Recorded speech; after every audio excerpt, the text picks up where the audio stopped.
I le suafa pa ia o le atua, o le ona le malosi umalawa.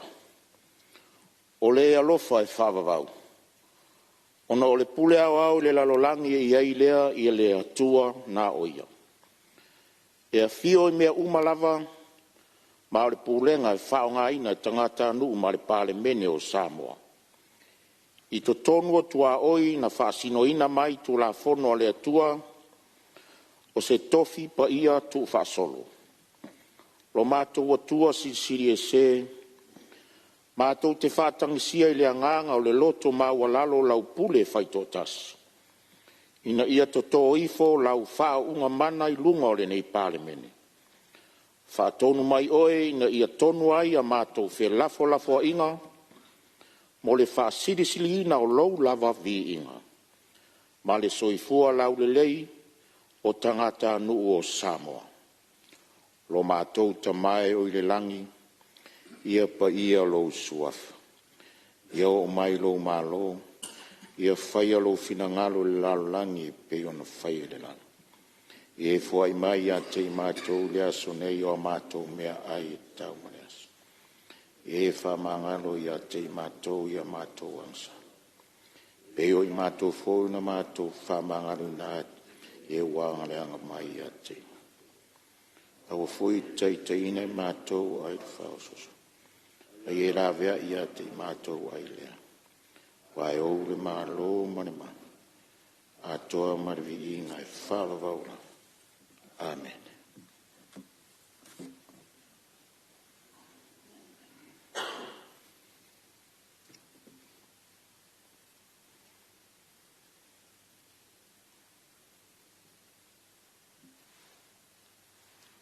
Faftai.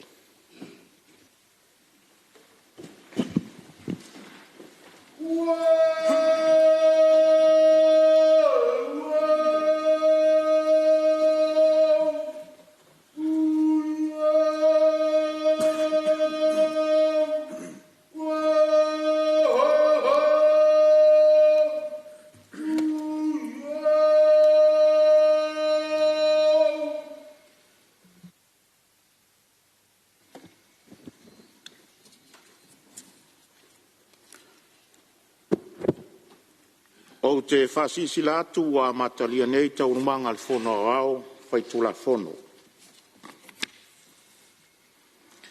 Ia o tau pese atu i le li, ia o tau whaftai alona suafa.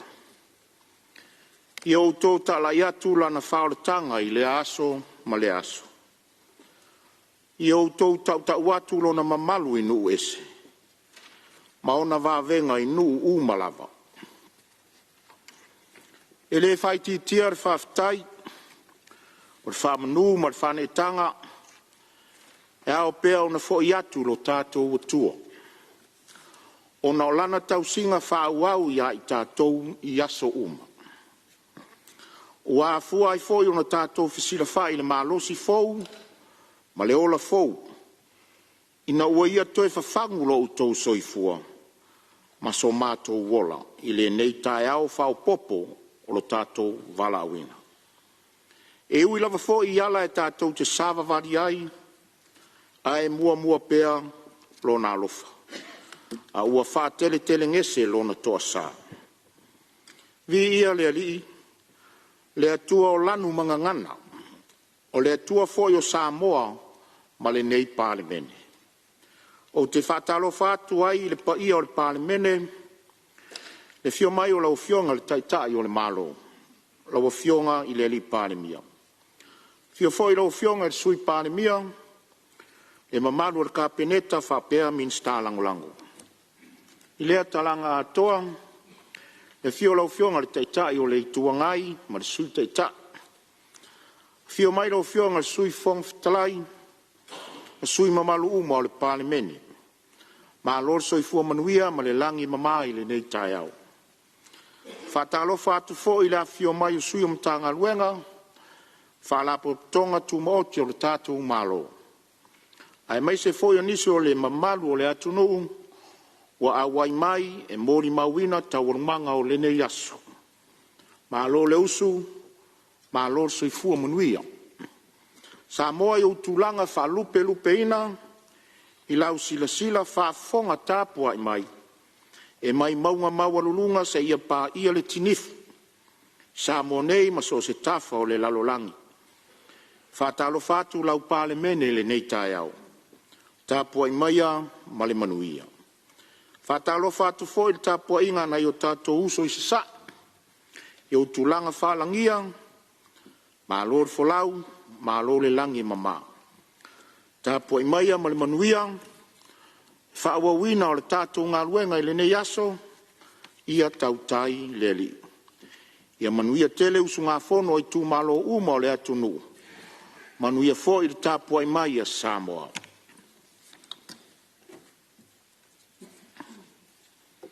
Tui nā tō pepa.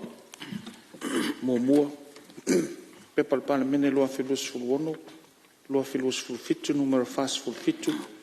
Tali le malo il pepa le Palemene loa filos fulima, loa filos fuluono, numero ives fulfa. I poti il komite lo vanga tau tamau ainga il pepa numero fas fultas.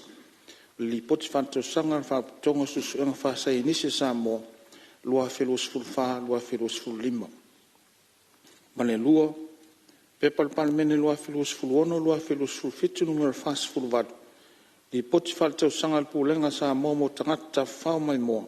Mo le tau sanga faltupe loa filos fultolu, loa filos fumalfa. Falo alo lau fio. Ngā luenga o le aso tau ni malo. Whaitaunga o tulafono tau whaofi. Tulafono tau whaofi o le whaatauina o tupe lua fe luas fumaleono, lua fe luas fumalfitu. Fe lafo inga whaawawilunga o le whaitaunga whaalua, aso fono ono. E tolpo tau urmanga le fono au whaitula fono le po ana po, o lo saunoa le fionga le suis fono mo whaasala le anga wha. Ia o le avanoa nei tula e mai lau fionga le sui mamalu, e wha wau lau saunoa.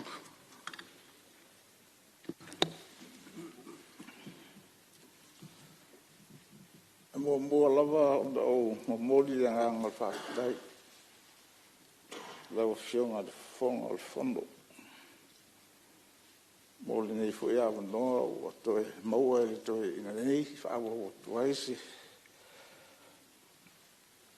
Sao ho e le nei tu malo o wale. Tara whaatau le tupe o whaapenao. Mame nei o le tātou maota. Ia a ole i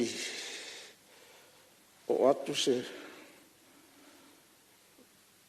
tapo mo lava o atasiatu le viinga ua tātou mo ria whaatasi e wale talo na o mai o tātou wali. Ina ia tātou, nasa tātou talo whaatasi e dei ai meise fo. Ia o lo whaatasi mai ma. Pai lango le malu mo ia se tātou maota nei e me se fo le whaafonga mai o tātou atunu isa sa e masifo nei e atoa Samoa i on o manatu elia ale a tātou a uaia whaatasi malau fionga e au saunoanga tumua mo le nei fu i aso i le paia o mawalunga o le tātou mahota nei sui mamalu uma le atunu i le fonosu o le atunu nei tae au ma le nei aso lau fionga le fonga whatalai.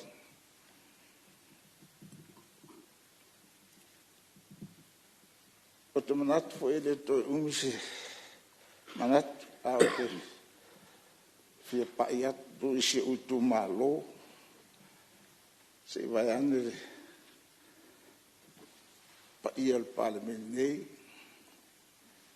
ia ai mese fo'i o sui mamalu o tātou whaatasi ai le nei tae au o le au whaingalonga pa ia le au whaingalonga le malo whape fo'i ia tai o mtanga wenga ia whape fo'i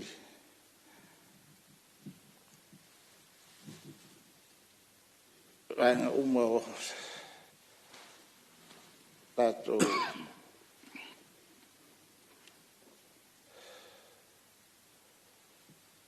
tau oe whero tau tuaina al tātou mahalo e alai ngā ruenga whaatino mo le matmia si a tātou o tunu lau whenga alunga pa ia lau whenga alunga al mahalo ma pape fo ia whaenga o tuto tas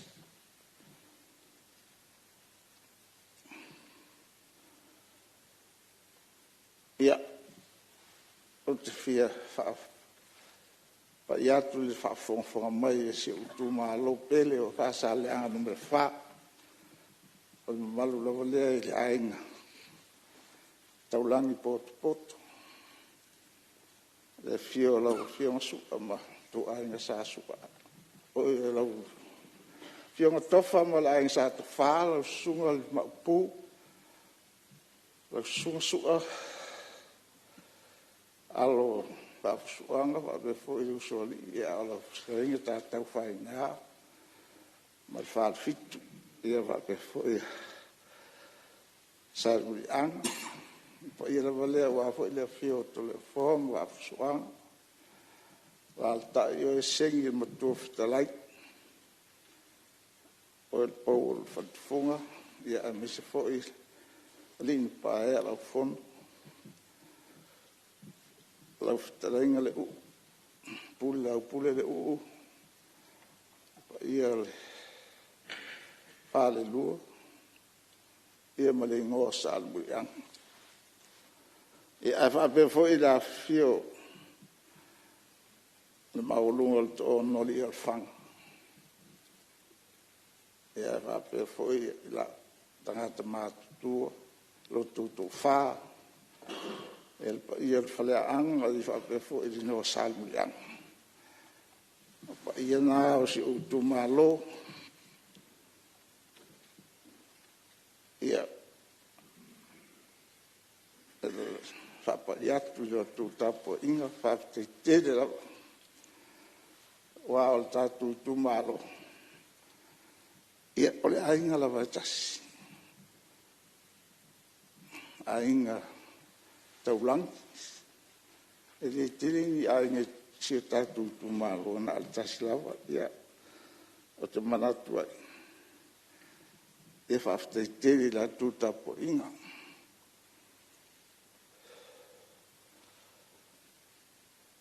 mai se fo ia la finga lo sto fiele tu la to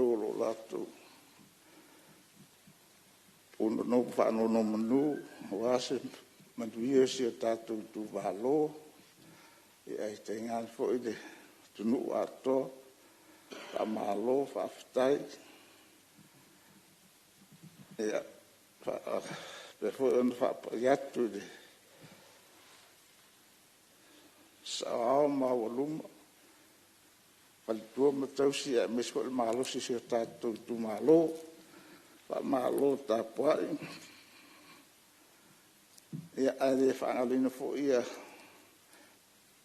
ma malo si tatu tu malo lo sa lau tu e fia le nei la langi lo lato fa pe ona su e per fa mala mama lato to po e mai o tato faiva e manu e tele lato nga luenga alo lofo mai isi o tato tu malo i lato umo i fafo sa i manuia wasa manuia si o tato tunu i amisko isi o tato tu malo Ono manatu le ala fionga fo trai. Na itama na tima inga pula wa wal pa iyo a te le I no fo ilal o te tangona la wale ta uole te le ofina ngalo ta dia ole sui ma umbal tato ma ta wata watina ese tato tunu afta yatu la wa sui umos asa so no afta yatu la wa fo ila fionga le fonga talai wa fo il tai in ese tato ma fo sui fonga talai tai no fonoso se tato ro me uma ilo fatas mai o tato te siri lang ia ai me sai ole fafta ia tu fionga le Palemene te fo iana saunanga pala au awal tau afengo se tato malo ia mes foi o sui Palemene capineta ia va pe foi sui fond de sui minsta ia na foi tu lo de fiora fionga de tai o le tuangai ia mes foi sui tai e ma sui malu malawa tato ma ta nei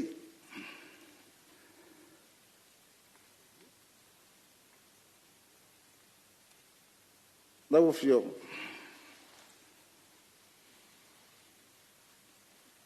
fai ma tau ngalong alo se u fa bunga sa sa ma fa la vero sto ino tau ngalong alo I e wile se la ngona le nga fa stai oli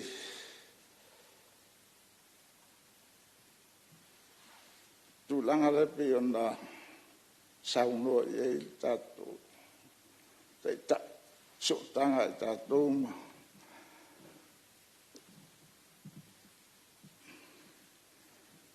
man pa ye sa le o ye le fuanga la fa tu la isi official tato atu no bol tato fa nga malo I no paia to ala longo ina lo nei sui aftai bol le fo fuanga to fa le e to fa e tato malo le fio Palemene mal capineta ia le o maua o sa un di fatino na fu fuanga ia la to fa mo le lo fa le tu e nei fatto in me o alo pomoni la per mai la vale finalo o le tu na fa manuia ia ila tu o e fa manuia ia Israel o al pa io le tu e tau lan tatu au le vai no tatu da no io fu fanga fa tia wa fa tu ina mai il tatu fenga malo al mes il tau ati na e alla le polo tetti le 2 milioni e lo pomoni la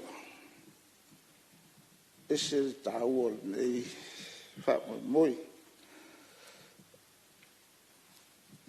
o se o matu tu malo o solonga le leila ma o matu tu malo le si tu malo o lo idunga le e te lisipito idunga o tu malo tau fa tinoina momol mulitai I ta iala o tuina atu ele tātou matanga aluenga tinam tama ta e pe on fenga ye mo ta wa tina e se tātou atu o la ulava fautua i sio matu tu malo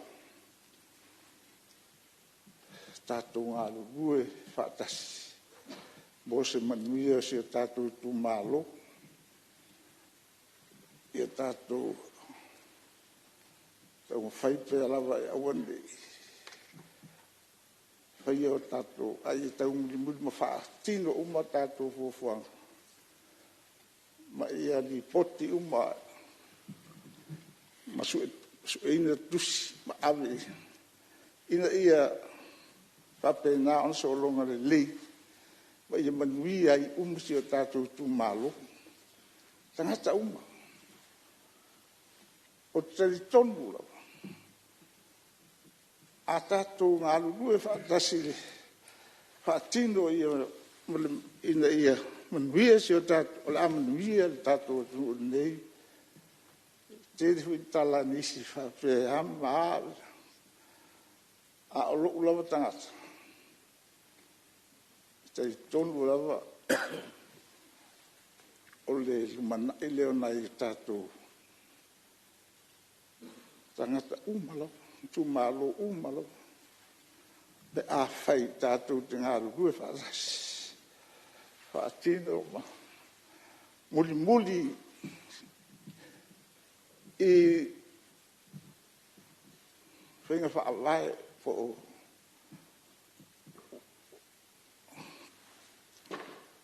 o mata umalo tam whai atu i le fono wha le tanga luenga ina ia tātou ngā rurue whaatasi whaatino mō le manui o le tātou atunu umalam ia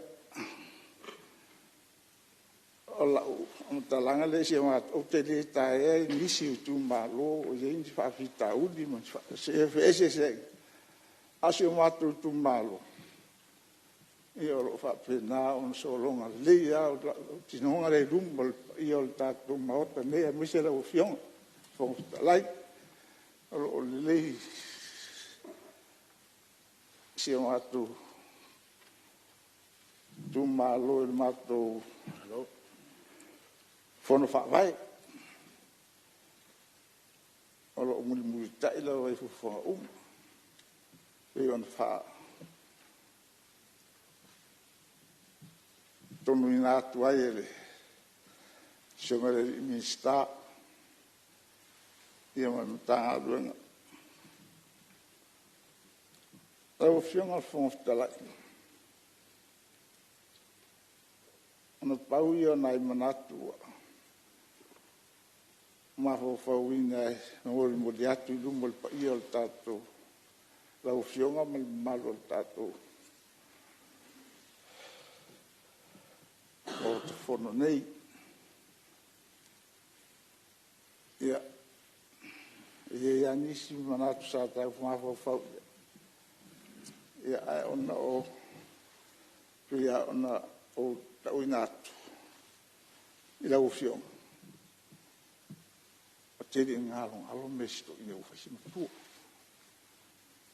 i o le valus fuono nei o tau sanga o le tolu masinga a fai ai moli atu lo so i fuo ma le tatu para inga nei fai ngā pālo tolu mana i lesi i o atu i le hiwas fulu nai o tau sanga ia nan fau lo atu ape ngai lau fio i awe te le fio mai au le au fa o le fono inter ana fai foi si fatu tu na ta mo so i le fai se mo ta so mo la mai ona ua mo tu ala fo o lo wasi ma lo si ai le hotel salo to ia ona pa ta ile mo so mato leo watu la wale nga fa tai la u fionga fo tala ia wal tai tai ina tātou whanausu. Wa al fono la wal nei maulunga al tātou. Tia whau nei, lai tia whau nei, whau ngā tangi. Ala tunu. Ia. Asirisi ala whaftai. Le whionga al tātou. Whionga li pāni ia. Ioi. Ese le. E lango te le ia i le whionga li pāni. Al Palemene foi o ngasa foi matutu mago, ngasa foi matutu. Tere tu taulang tu mau lunga la whionga li Palemene. Ia, after tele la awali. Tele o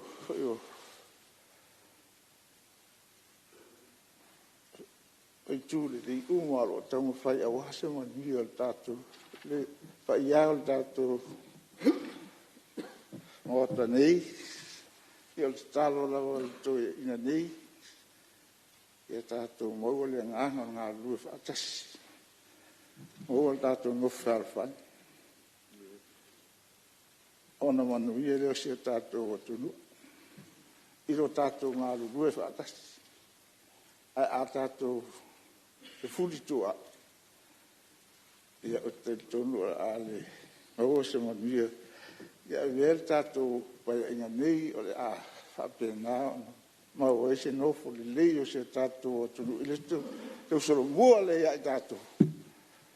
Ona tātou haru ue whaatasi. Ia, ana whaatai reso mātou leo mātou mo le atu le ngāna o whaatai.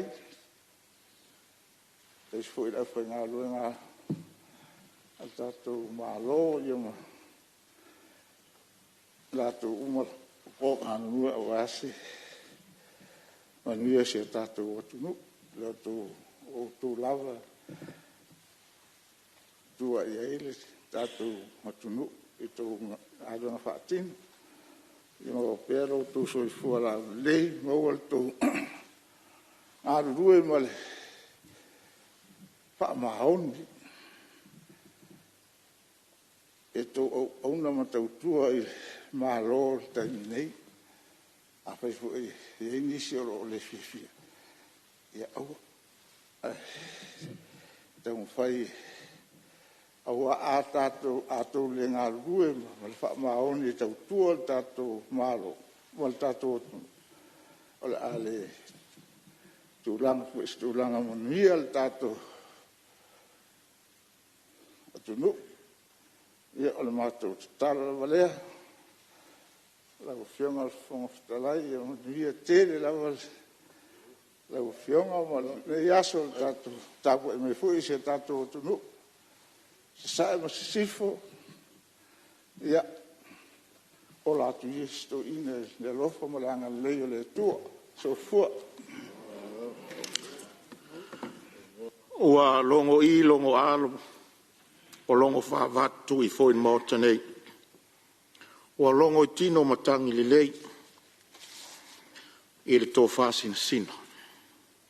Ma lorti mai il mōta, o le te talo le nofoa, Ia manu whaifo mai langi lau tō whā.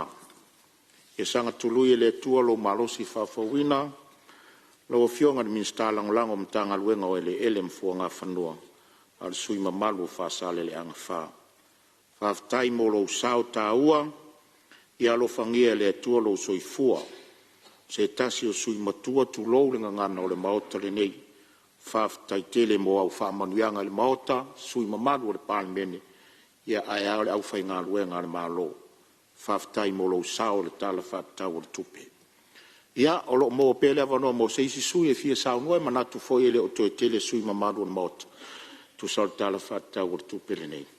Lua ono, lua o fitu.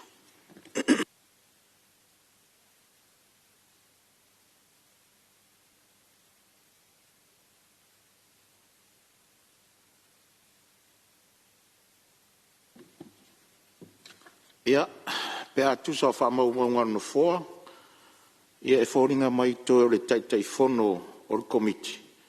ia maritai o le tuangai pe a whapesa o wha maumaunga no wholo ia i teimini nei.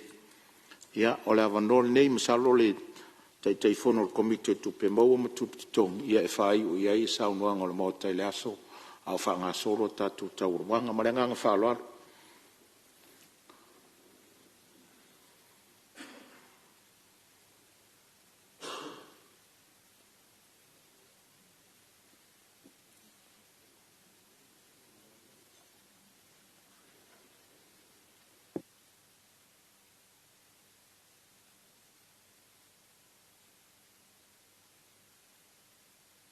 Lo fianga le fonftolai ia le utu lai mai le fionga te le tuangai saunoi a fa pe o lo wa vanole nei ia o te mole atu le faftai ta sanga tu me nganga la fa lo e lo fianga wa le tu so fo le malo sul tino pe mfai on o sa fai ma fai atu la u tutalanga o la u tar sanga lea. Ia, talo fai, ia, o le alea fai na lea lau fionga le taitai o le tuangai, manatu foi wa leo toi tusal malosi lau fionga le taitai o le tuangai, e le alea fai na ne, sao no mai ele meo lo e fio mai ai. Ma le ngang whaolo. Ia, mo le atu le whamalo, ma le whaftai, e lau fionga i le fonftalai, mo le tataina o le tātou Fonotaga, whaftai tele i lau on sa. Ia,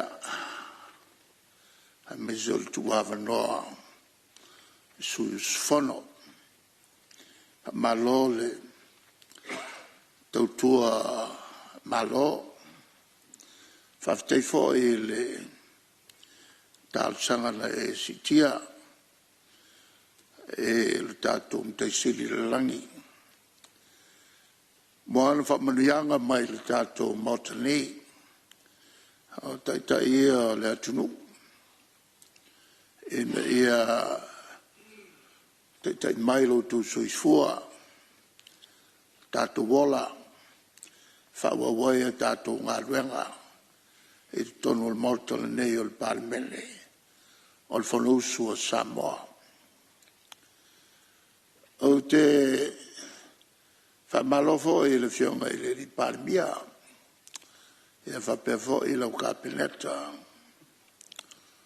e ngā ruenga whatino e le whaingofie, ngā ruenga o whawhenga i mautou, e le fo i vai tau, telo whawhitau li o whawhengai, malilalolangi, e a fia i lava Samoa, o te whamalofo i saunanga sumamalu, o le tātou mauta, te wifionga i Minstarong Lango, e le nai tū, ia whapefo i mamatu nei le nei fo i tū o le tātou mauta nei o le Palemene. Whamalo i le tapo inga Samoa i on la tulanga whalupea. Tangalta le tātou malo. E le tapo inga le malu le malo sui tofia. Ia whapefo i le whamsinsili ma le senga o whamsino. Ia te nane le mamalu. I lo tātou watunu lo tāpo i mai. Ia matua lava le tui. Ia fionga pausunga i whawhengainga. O auna le tua o la tu whano no manu. Mo se manuia o Samoa. E wapefo i tapo inga. O tātou usua malo i Amerika Samoa. O le whaftai whapitoa i ia te utau whaururunga mtanga luenga. Leo te matau o le whasfururu aile o tau sanga. Tau mai whai unga al kapeneta e tau sanga. E awhi se lau vol wha na whatonu ina ai mtanga luenga o ngā luenga umal tātu malo. Whapefo i ma ana whalapu tonga. Ma kampani tu maoti e a wai tonu o Fonotaga nei al Palemene ina ia mawhai o na au maile la tu whautuanga i le Palemia ma minsta uma o le kapeleta i teimi mo miai a wā le tari e manaonga o mamalu whaipule o tai nei o le atunu au mai a la tau sanga ia a o tau whaurunga mtanga luanga o lima taumtawi o le malo tapatu ia te utau tapena ia fuafuanga mamao e tali mai ai e manaonga o tai le tunu o lo i tonu o le mauta fono e lei sesi fono usu e atoa i le tunu o le fono usu le nei ma o te matau ina pēa e le tala au mai ia so umo le tātou Fonotaga o inisi e leo mwhai o na pa au mai ia e tau tele le marama e le mafuanga na fuai o na fatunuina fatuina le fatati ese o auto ngā luenga ai au e mai le Fonotaga nei vave ona tau sosani mai e le kapeneta a wala tau wa mata o pu langa atu e fai pula le tātou mauta nei o le tala le tupe o le tala le tupe le nei ua fai ngoa ina o le tala whatatau o tupe e whangaio iai le tātou malo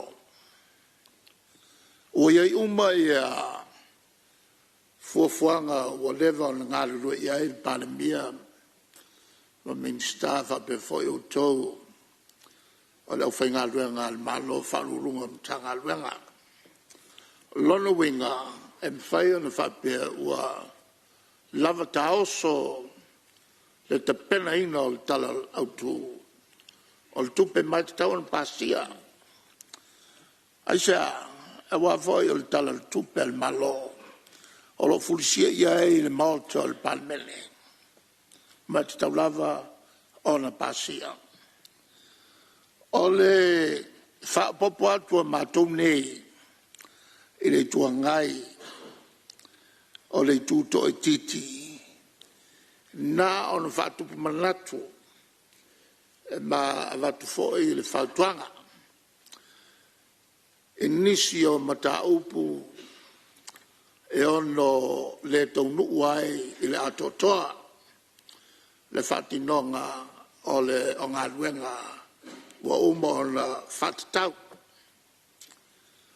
o le tulanga le nā e awala tuai i a launga le tuangai e le o le whapea o le te e nā o na whautu atu i o tau taftafa pe talia pe le talia a leo o ta oto i tono le Palemene i a whautuanga a le vaenga le nei se si le sila pe iai e whawhitau le whawhengai malatata watino e le fau lea tulanga le fau sauno manila mai iai le minsta tupe matango fiel saunoanga na ia ta wai upu nei e iai whaingata e whawhengai mal tātou malo manino a o lona winga e le fau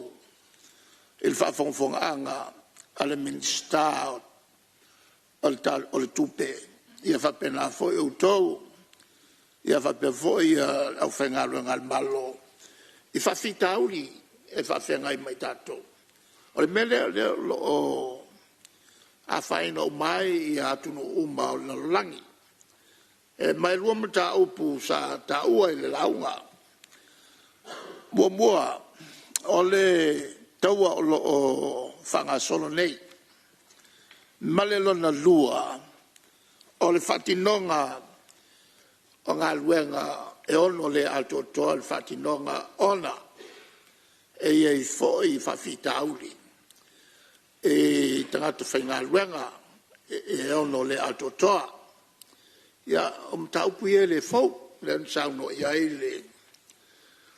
le minsta o tupe malama le lei o ina fo ila le awala tuai mato fo tu lalo fatati atu ele capineta ia ai pule auto petalia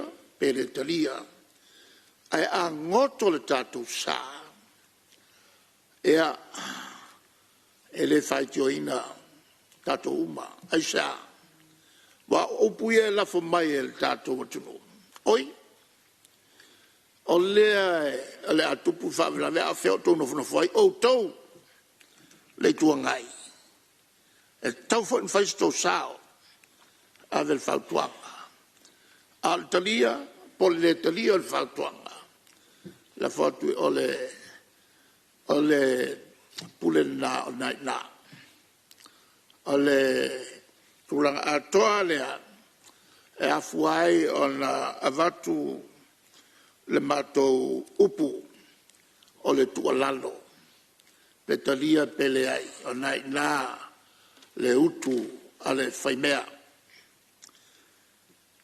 o le tulanga la salo po luaso taluai saunoai se tasio sui o le wafia tatou e tulanga o afianga o taua afia tatou ea ai el saunoanga a se tasio sui le mesiri le o tatou vai atu ua saini ia le whengainga o le file mu ai o nafi do talepe le whengainga wa koe ka pōmu fo i Israelu. Ia isi vaenga o malo ia lo whatupu whawe lave a vea mawhili o Israelu. Ma lo whawa upea, mo toe whawa wai le taua. E le ngata lai la, a lale whawa upea le taua a Lucia ma Ukraine. Ai o mai whalitaimile nei, o le fo e whapea ia fetela inga le va o Amerika saina. Me ia e tua atu le tatou, o le tatou malosi. La le mea tatou tonu fai. E lua mea, te talo, ma le lua a le tatou toe mata i tūlele, o mea tupu mai fafo, ma fe tu na iai le tofa mamao. Ia tātou ngālu nga whai. Tāua tere la uwhalango atu. I le saunanga ni sosui. A le mea e tāua, ia tātou manatua. O le upu whatu tawina, le a e whaunga. Tala, whatu tau, o le tupe. La le mea la la ino whao ngā le upulu la tala whatatau o le tupe. E tau mai e ina e iai vaenga e ono le tau nuu iai le wha moe moe. Whatatau estimates E langa o lea ua talanoa le tangata soifua i me te tupu tau whai unga le tausanga. O mea umala e tau talanoa i whai unga le tausanga. O mea whate tau. O mea fuafua. Nā o lea tua na te silafia le mea tupu i laso a tai au. Lona winga la, o mea umaya tātou te talanoa ai. E ono lea tau nu. Wa nā o ni fuafuanga. Al whatau nu ina. E lua vaenga ia e whamoe mo iai. O le sile mu o tunu i whafo, male lua, whatinonga tātou tangata whaingaluanga. Mala e tele la whalongo i saunanga, anisi o ministerial kabineta. O ta ua le mele ingoa o le good governance. Lale wingo le upu good governance. O le upu good governance. Ia manino me uma, le sa sauno ia se taso minsta. Transparency and accountability. Ia manino me uma, awane iai se mea whalatua. Lona lua, accountability, o a ne whale tonu e whai al tangata. O loo iai fuafuanga i loa vave ai. Le tangata o lo whamaoni, taui, i se taui le le. La le taui e taui ai, sei lana tulanga. Toi wha popo o le taimi, tau tua. A la le me tupu le tangata, e le o perform, e taun whamuta. A whaila e le whaia le melea, le ale matau mai, a isi fo iulum tanga luanga. Oi, e la lea ka ale li le la ala la vai kukumau, la fo uko e point. Nai me ia mo me winga ia faltangata, o winga faltangata. Ma o te tonu o le service, au sa au ngalua tonu o le service. Mo tau sanga e tele.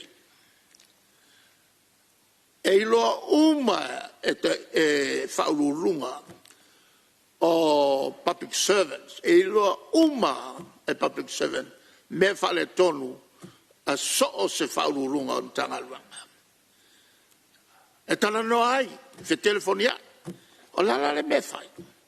E o foi i se mea e whale tonu. E iloa uma o whaingaluanga al malo. O nā lea. O nā amata foi lea on te tewa male la tou tautua. E te taun whasa. O i whasa oa. Whasa o il malo. Whasa o il malo. Mai leai se mea. Whale tonu. E mawhai o na tia. E leai foi se mea le lei. E mawhai o na tia. O wala la i e fo ai tangata whaingaluanga. E whaafitauri le mwhai o le tātou pulea me tupu isi malo. Ai mawhai o le tātou fofoa ia me tupu tonu la whaingaluanga al malo. Fofoa whapewhea. Whai le whai unga. Whai le whai unga te taun whai. I le tangata e whale tonu. A vese. A le tangata o lo le lei lana tautua wha maoni a ta mai. Whai sona taui le lei. La le taui. E rua taui. A talusanga toi whawau. Lua o le si i o lon tutongi. Mena expect e le whainga luenga al malo o mea masani ai ale whaia loa o le tupulo le al whangau le marie e le nga paila i se telefon ia a rokulo le al whangau le marie o lesi tala i atu e le whainga luenga al toa o le tula i mai lo le o whawhitau o le asona o whamawai ai e la oa whailei unga le afsuia i malo. Atono le no fo mai ni sio o pule. O vala winai la tou. E la toi fono ma la tou. Ono le vave al fai unga le stemi na mai ya ti ma ya ta. Tan fa well wese. Le stemi. Tu mal ta vale. De le yalu ma vista vale. Falto nunga foi na ele tapeleta toa. No tal sangaina ni tula se tapenai. E sau le tali fai le so wa ka penga es. El melna na matu fai. Ona oval au inaile el fono a o ma faulunga o mtanga luenga. Ma o fa fitai ia ma o fa malulu ia. O le whatonunga wa mai tāle whawa wa luese. E le ai se teimi whapena fo i mao minsta. Le se teimi awanoa tātou te whilo i ai ma mamoli atu la whaftai. E le tere ngā luenga le lei sa o tu whaia. Ai pawa nei o la o whatuanga. O le tautua na tau whaia i mātou. Tautua le lei. Ia fa wau fa nga malo fa ai sa le a fa le tonu to tua to te faia e a fa ina uma ya tato uma mata to fa lau pe a fa le tonu ia le to nga luenga ia o to fa maoni le e sa fa mai nits sa ia i tonu al fontanga le nama la to fa maonia ia upu sa au whaia. O la lau whianga le whangwhtalai. O le la whanga na o launga wa uman whai. E le fo i tū. O le whautua o na le mato matau. Ia o mawarunga tele ia le forecast. O tupi maua ai maise o le mātou te mātau. O lo a ngai uma i lalo ia fuafuanga malo uma le Pasifika. O na whale tonu ia ua tule mai. A lea ngai lunga tātou tupi maua. Ia tātou tupi maua foi ua ova le piliona. E leo tai o na talwhea ngai tupe aru ia tātou paketi. E leo talwhea ngai mātātou tupe maua, e leo mwhai o na maua, ai o le mātou tu talo, ia ausia, ia forecast ia wa mai, pe o le mena lea mafuai o na laungatu le tu nei, ia le mātou masosolonga, e leo no ausia le whamoe moe, o lona winga e le tualalo, tātou mātou tu, ia mawhai tete pea ua a whale tonu. E a whaina uma, tato uma, e le tulanga lea. E iai le tu sa au mai, e whapea. E le whaina, o le a take care, e le whainga fau lea ua iai, o le teams. O le teams. Sa pasia e lau kapeleta. E pasia ma le muswa o isi fo i minsta. Aina pasia. O le ale mea le team se fai. Mol fa fonga mai le tunu. Pa wale le mea le team se fai. O le fatonuino le omtanga luanga. Ina ia ni ala to masini. E whailo le whatau o omi loa, tusi lo le masini, ia la whai le whatau. Ai puna i tei, i le ofisa o tute. O nei loa i lea le whatau, a lea whai o loa, ma lea whai o loa. Mai loa ai e le tatou custom, official tute, tupe tau le maua. A le tele i o tong fiti e whai e la tau. No walo te whatau, i lesi whale o loa. ai umala fatau ai le o mia tonu o le maseni ai au mai le tusili city o le sili mai le ia te fa mole pete mana o sili city o ulolo ina o le la fa le tong fiti o la winga o le fa tong fiti fa pe e isi fa le lo no fa le o mi tonu la u fatau il masini ma mai la sui mai tonu o tupe e sa fafo wala lo ta wala mea e afe mafe a wala e fa o nga e la to la u fai business e mfai ai o la le ato le tupe le tau on fa mau e le customs o la foi la le na e ono a fiai ia le tupe mau mai teams o le fautuanga fa malo sia ia la tou o e asiasi ina ia i lo tonu ai mai sia ia le telo compania mai fafo ata mai tele i le mele o le fai o ton fiti e ono le mawai e le tulanga atotoa o tupe e tau o na maua. Lau whianga le whangwhitalai. O le i whianga i tātou mani whaelave tupu whafose. Le whainga malo tātou le fast. Le tau atu le mea nei le ano o mau whaelave lave na tupu matou.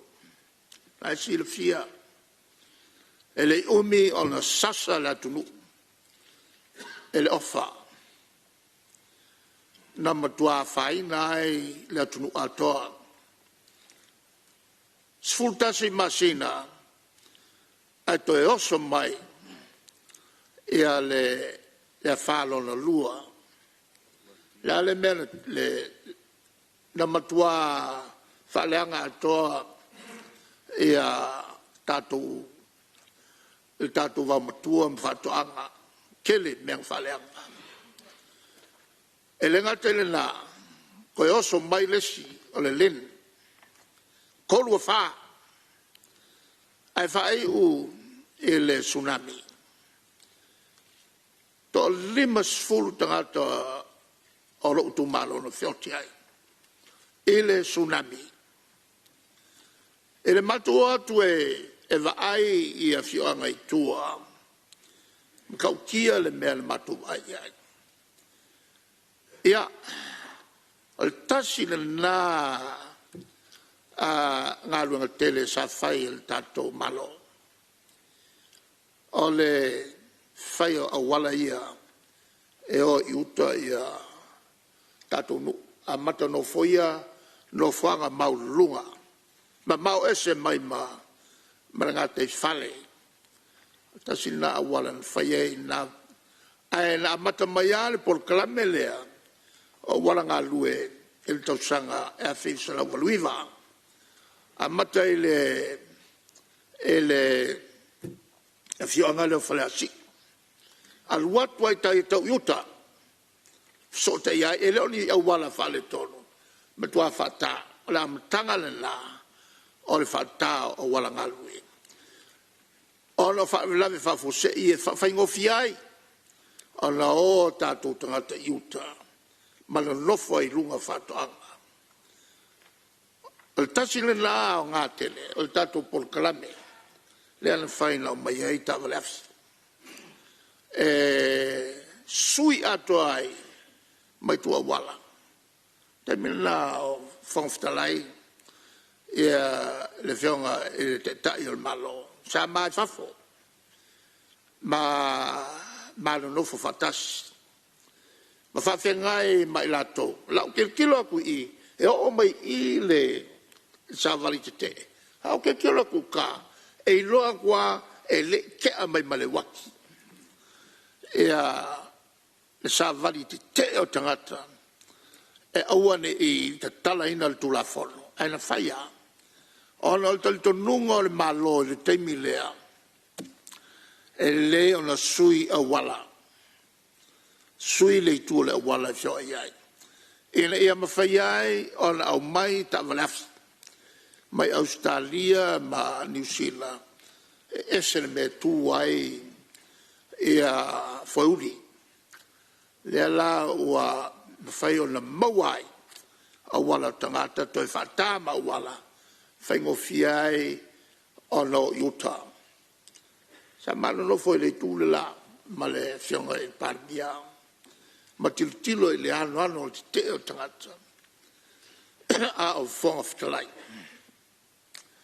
Ele musumusunga le musuma e ata. O le kuikuar kamale pui taua. La iai a muli ia fio ai. Tonu i. Ma la o malosi ta mai mea.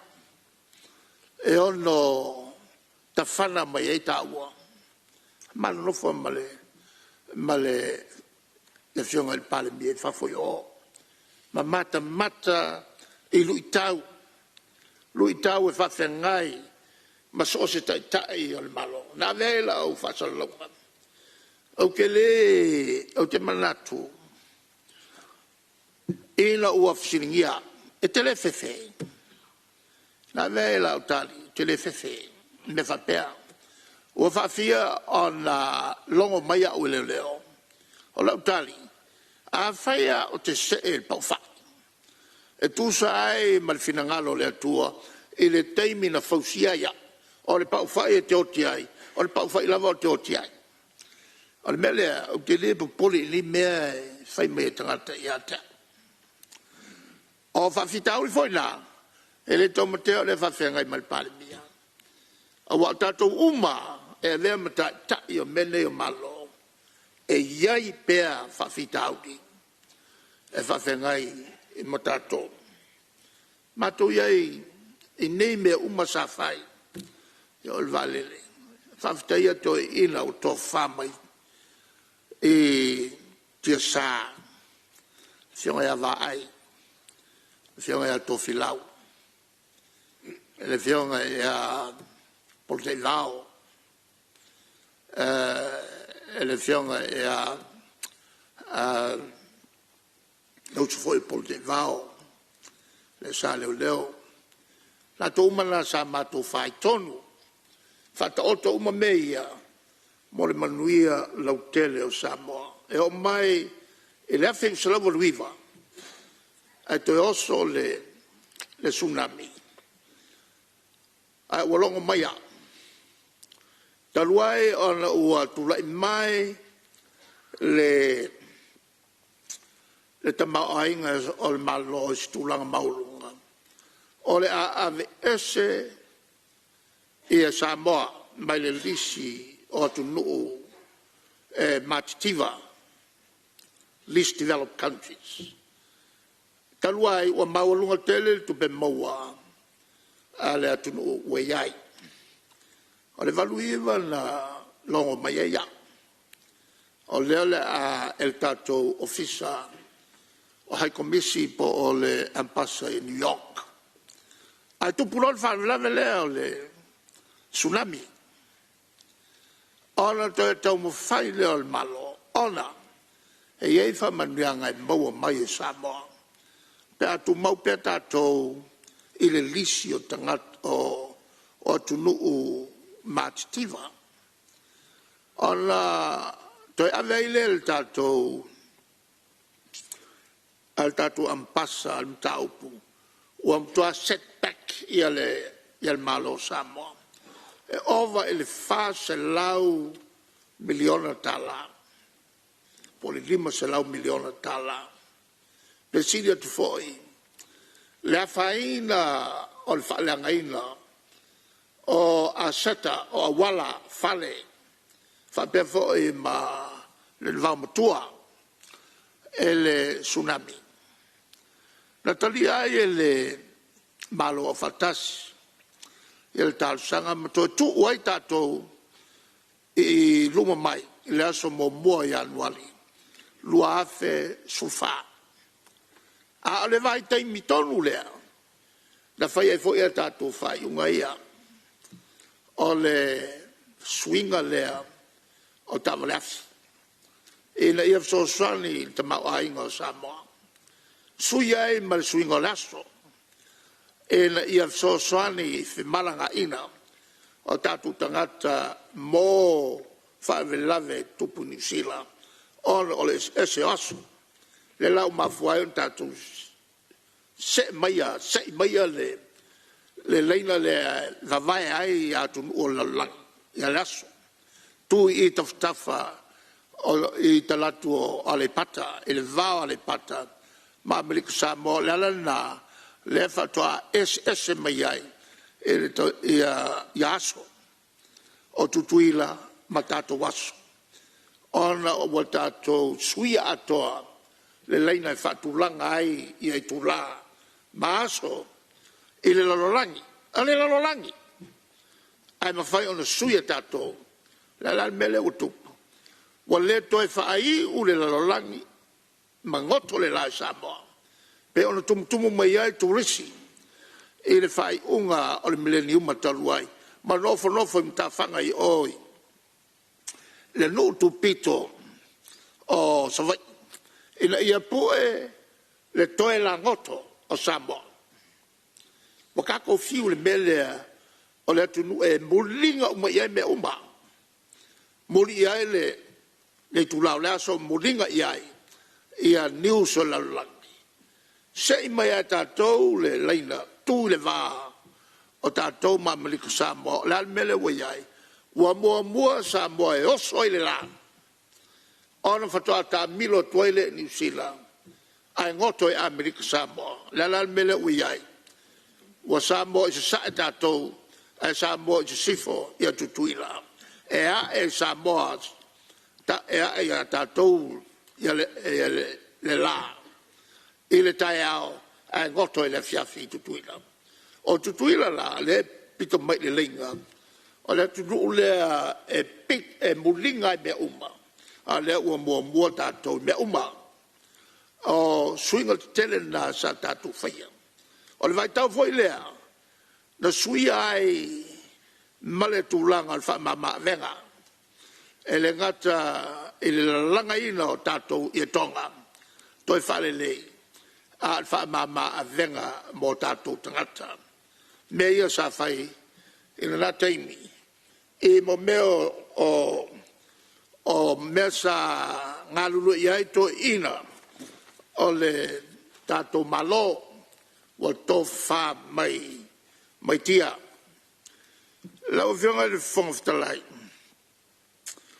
o le taua ia tia o fasi silanga ia sa mai minister kapenata e le tulanga o le fale leo ngaluenga o le tulea o le fasalalau pea ia ngaluenga fasalalau falau e tele ina ia avanoa ai tangata uma e tenta ona Filipini ai le el capeneta ia el company pito sini atu ona le lei awa afale tonu ala tu ngaluenga ele mfayonto e mawela tu se ngaluenga e pe ato e fasala lau le mela le sa no nisi a pe to tilo na tato tangata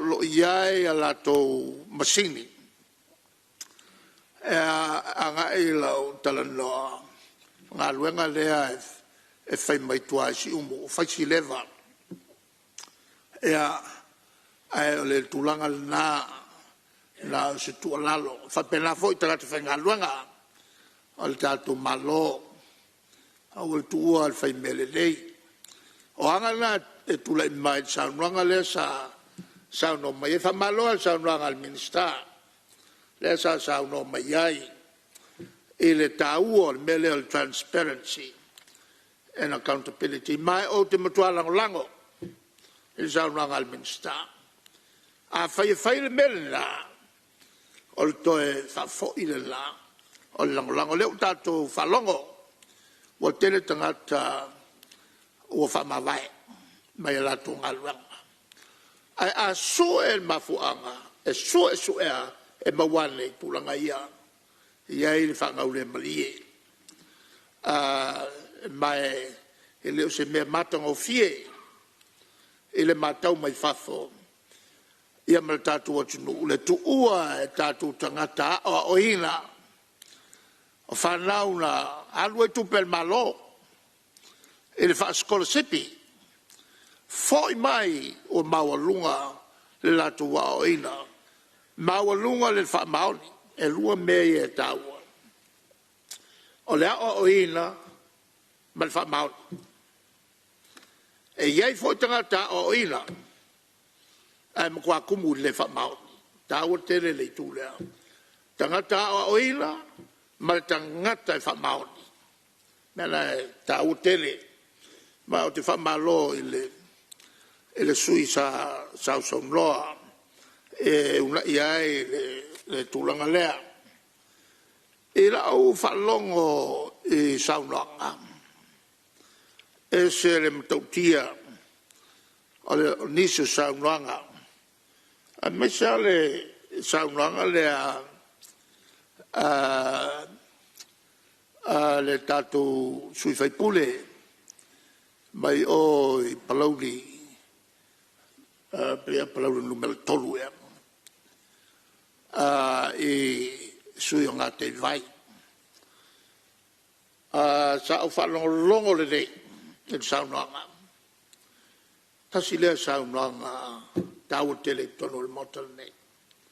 Sa ia talatala noa ai, e le tūlanga o lana i tūmalo, te malama lama iai.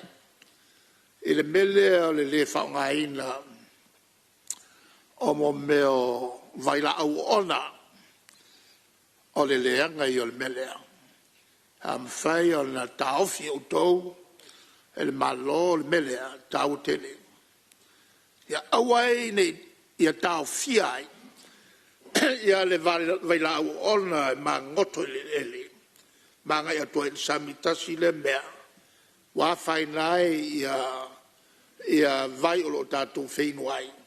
A whai nai fo i le sisio manga amu, ua pepe, e le ngate il mawhalawhala, ua iai, ai whapea fo i mawaila awia, ma nei o la whalonglongo. O na halua lolea, lana tala noa, i le telefo i o tau mawholo mau mai ai. A tula i loa le Palemene. Tau e o saunanga le al Palemene. Sauno sao ia il sui. E tau ona whaunga le vaile na o le tonu. E tō tele i la tau sa la whai on whinu mai ai. O lo tau sa ili le vai tau mawha, manino, ma le saunga le mo. Ala alu wha mau i le sami. O le tali a le sui, ia tato whenai. O le tasi lea whautuanga tau tele ua mai le tato Palemene. O te matua whatau ina tele. Pei foi la ona whai e vailoa. Lea e a fo e tu ai e lesi e tato atina tele. Mole le tise malvai. Lea la inu ai le to tele whasale anga. Ai a wha popotu ia i malvai le siriatu on tele. O le matua soson tele lea mo tatou te tele o tatou tangata i salawhai. O le mea mo le silfia il tatou mautale nei. A o iai ia le sui fo i o le vaenga le nei. Sa ma whaiai o na talatala noa ma whaua i loa le awala. O le awala piko sinil ngain kaunga ka. I whai ngā awala i anal. Toi umi. O no le anganga le al tatu whai ngā malo na taimi. E umaloa. O na whai lole al tēm whawhengai tonu a male mea. O le ngatai le awala. Sa te le ala i a fai tionga le fai le minsta e le nata e mi wa umana fau le awala a te iwa to e te ena e le fianga ona fatau e la tou e manatu nisi o le a faina ai le vai la le mea le a faina ai fu le vai o le la au te matua fautuaina ia le langolango le tau pulea mai tau tele le tau pulea na sauno ia le fianga le palmia whaongai le vai lea na sauno ia palauri le sui mai e palauri le fianga le fonftalai o le ta o ta ua ia le tulanga lea na toe talia il malo o fatasi ia le toe tu itua o le sitia o le tamao ainga o Samoa na fatoa fatino ile asu mo mua ya anuali luafe sfurfa na faya ile lotu fa pitoa nei il molto le nei na faya le na fai lotu ai le fionga ele ake pikpo momoli ai le fafitai le tua ona le mawalunga o le tulanga uo iai Samoa ma fatulanga ai wa le toe avea o sa tunuu matila awa avea o sa tunuu ua mawalunga lona te mawainga pe alfa opunga la ia le high income level country fa opunga la le sa au mai il teimi le na o le mafuanga lo talatu la usianga o le tato le olo o fa wau tal sanga al tato tunu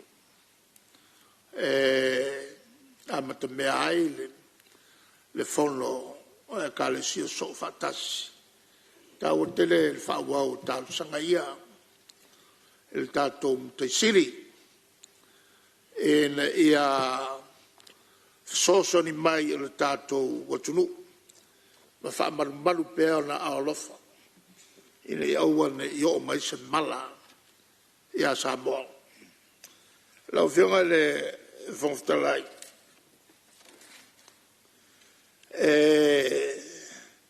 o te fa malu watu pe fai o te toe tauanisi o vaenga al vaenga le o au mai tau tele le tulea ele au mai o nisio o tato mauta le malo mai tu sivi e tu i tonu o le tato o te vai lu peina le saunoanga matango fia lo fionga le teitai o le tuangai salo foi o le maua pa i o le mauta e mai se whafonga tapo ai mai o le tato atunu ia o lo tu atu lava le avanoa o la wafionga le teitai o le tuangai o lo ngai le malo e fio no tau whafonga mai ma matau le taiao se tasi foi tau le tai o le mauta i o le anganga lava na o le whangawhitalai ia il manatu o tato o le tato taimi manava ia ai sila alofa mai foi lo fionga le taitai o le tuanga i ona o le tato taimi ngā luenga i ngā lue le nei yaso ia maritau mwhailava e wha popo o le tato Fonotaga ia o wha au ngase fo le nei lua vai yaso ia le manatu ia le a wha uma le lau saunoanga matango fie le si 5 minuti pe a tato to italiu ma le tato malo longa le taiao o te whasisilatu ua whatatia ese tau manga le fono au whai tu la fono mo lana malo longa masani o le taiao. Hello.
Tai whaptai parauli.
Malie, malo le sasa.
Dai, malo le fonfonga. Lo le sasa.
Aptai le fonfonga, aptai le sasa.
Aptai palauli. mo le whawhiawhianga mātango whie.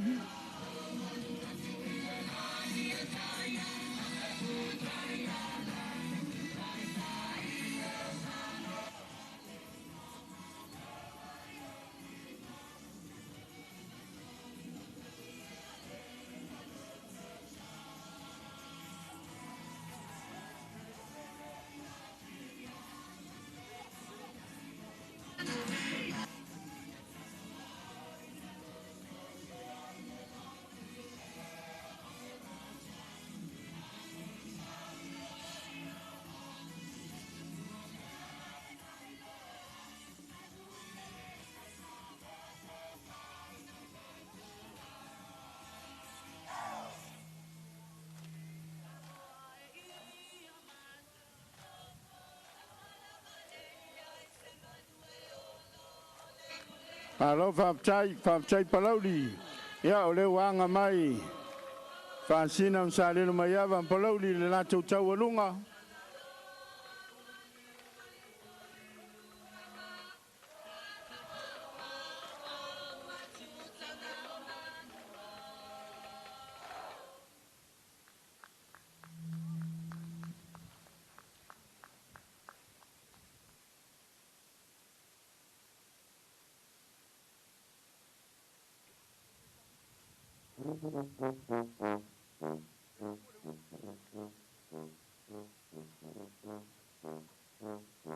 Ya, nawa ngai mai tono, ya le whaili mai tonga, whamalmole le malo la tunu, se pati mai, hapelo aia tu tatou soa malo, ya mai so le latou sao, mo le whamanatuina o tatou ono so pātap sanga.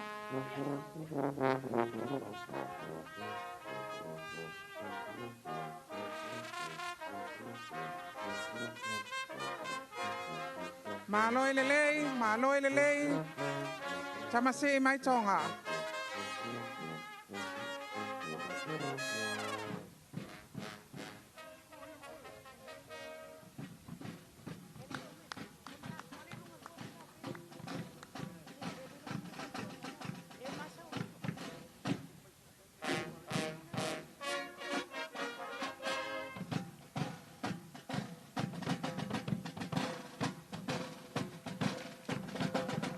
Mai, ya le na ua. Ai mai palinga, al tatou whaili mai tonga.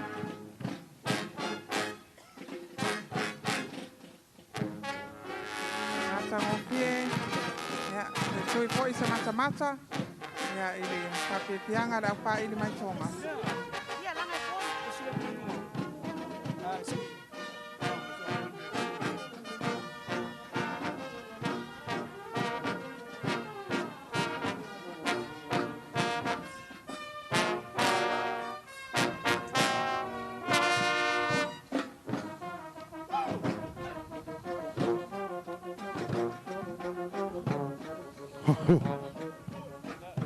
I remember doing the time warp.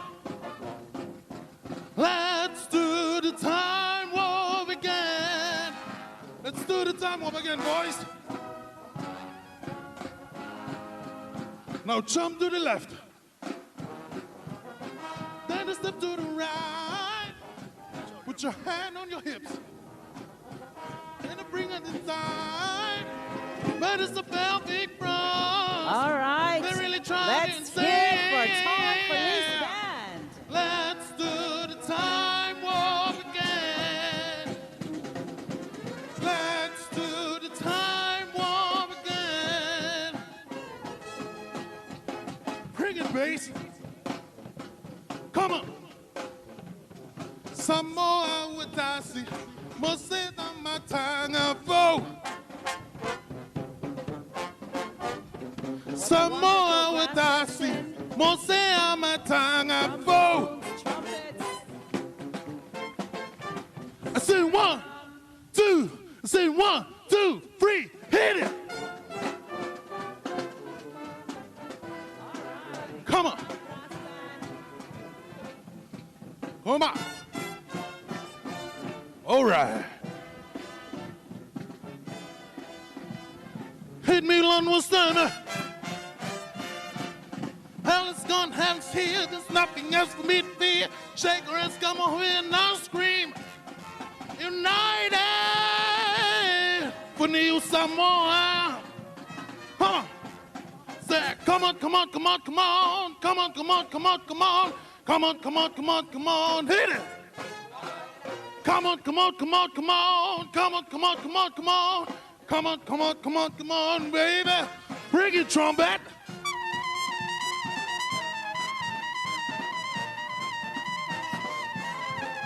All right.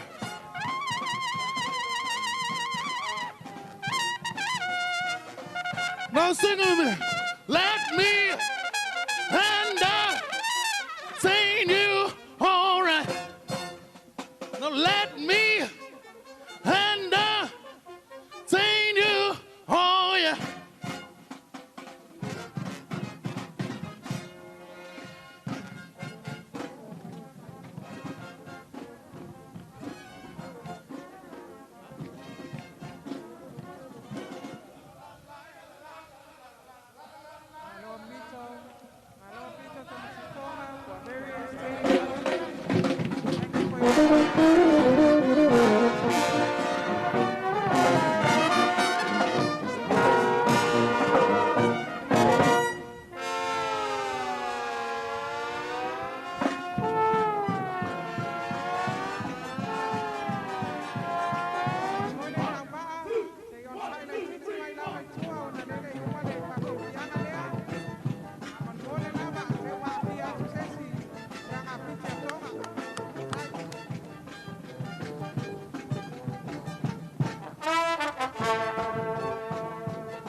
Samoa!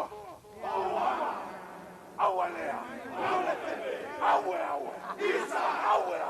Isa! Samoa! Waleto! Samoa! Samoa! Waleto! Samoa! Sawia! Yapa Tapa Soso! Lala Yeva Vegas! Dos amor!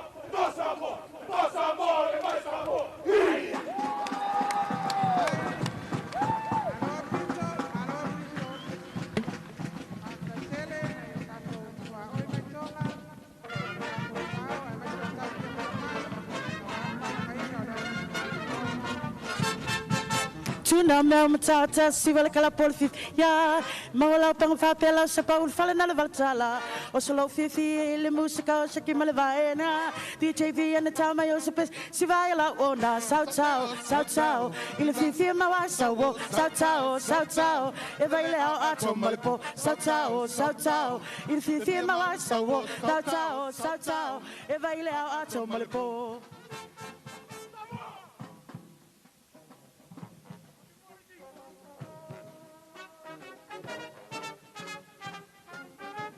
Nepitu no fai, o maalele, ngaku apano, ngohe talamae a, tahine kolosi a ekue, tahe hautu, ifakalebeleva, etue kafefe, koe haka lagi te wana e, o faketolonga no tupu, a o kumalu ifanua.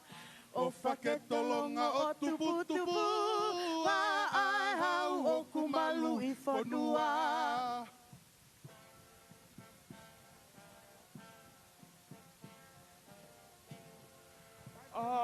Samoa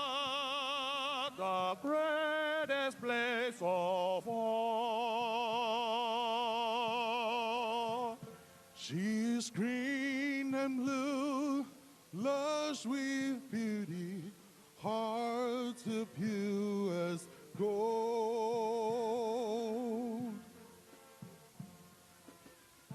That someone with tears of joy, that someone with smile of love.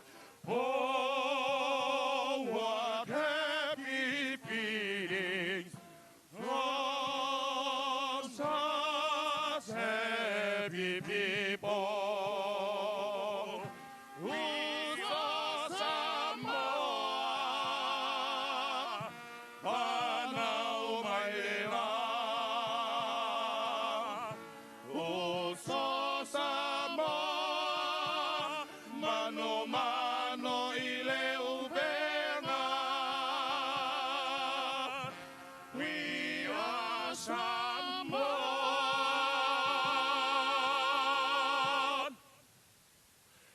And God we trust.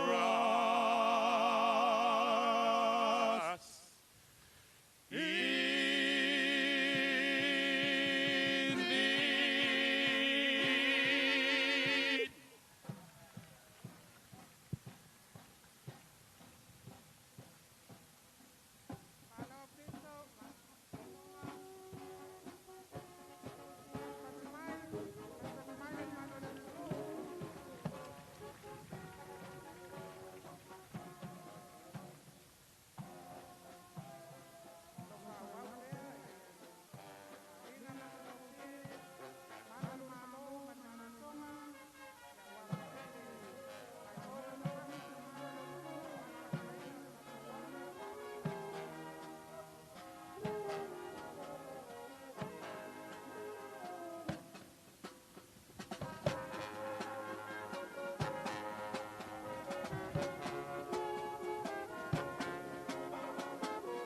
Wherever you're tuning in from, whether it's Samoa or overseas, please enjoy the performance by the Fonotaga Police.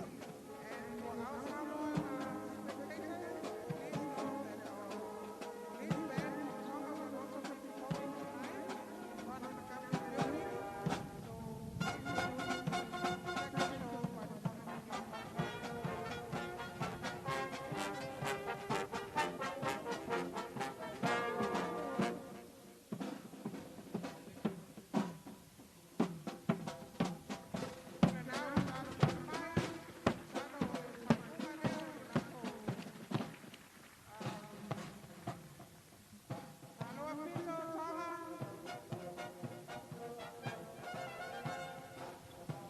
Thank you so much for your contribution. And if you're single, you're welcome to stay in Samoa. We have a lot of beautiful girls here. We want to keep the connection.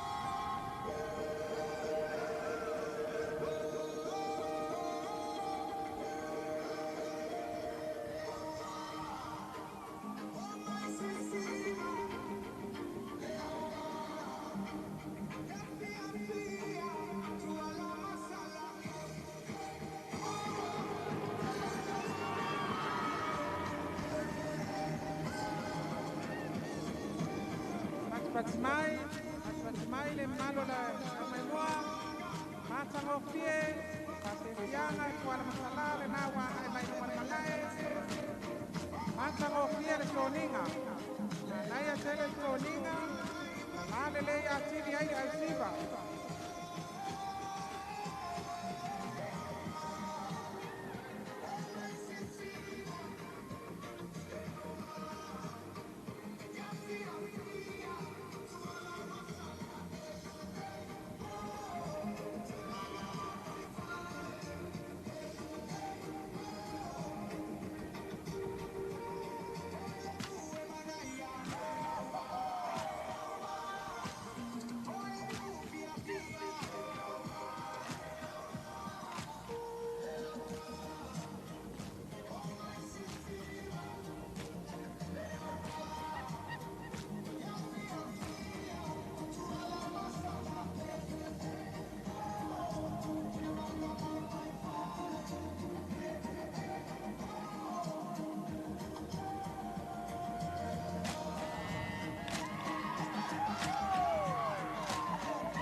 te whasisilatu o toi amatalia nei tau manga le fono au whaitula fono. O te tāpala o fionga le li Palemene mo le lafo. O fionga le fono ftalai e le whaititi a pēr le nganga whaftai le tua. Tātou taunu mai fo i le nei maenga o le tātou Fonotaga o lo maua pēr le tātou mautanga le soifua lau le leima le soifua matanga o fie. Mai tau foi o leo tātou i lungo o le whai o iungo o nisi o saunonga whai. Aluenga Fonotaga a mise foi saunonga whala wai tele. Mo le tuai lenga whaftai tele lau fiongo no le tautenga ma le tau singa le nei aso whaftai le atua me ai whaletino o tau sire soifua le tātou Palemene whaftai atu le whailau tusi al fono ma le tātou ofisa mo le tāpenanga. Ai wau tu lai e whatu atu le lafo. Ina ia whatu mawina pēr a tātou teimi sa tātou iei ana nafi. Anawal tātou fono nei i le itula tasi, ma lolo le itula tasi a tātou tuatau au fia le itula e lua se i au lia le itula e balu i le fia fiana nei.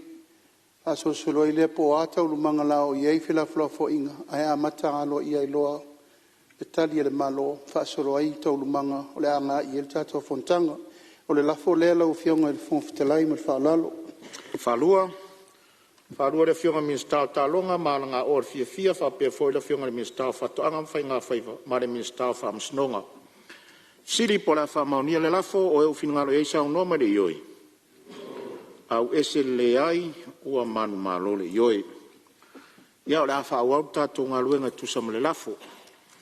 E whatati ese tau manga le fono au whaitula fono lo saunoa le fionga te tai o le tuangai. Ia o le avanol ne tu atu lau fionga mo le whao o wino lau saunoanga. Ia morisi 5 minuti.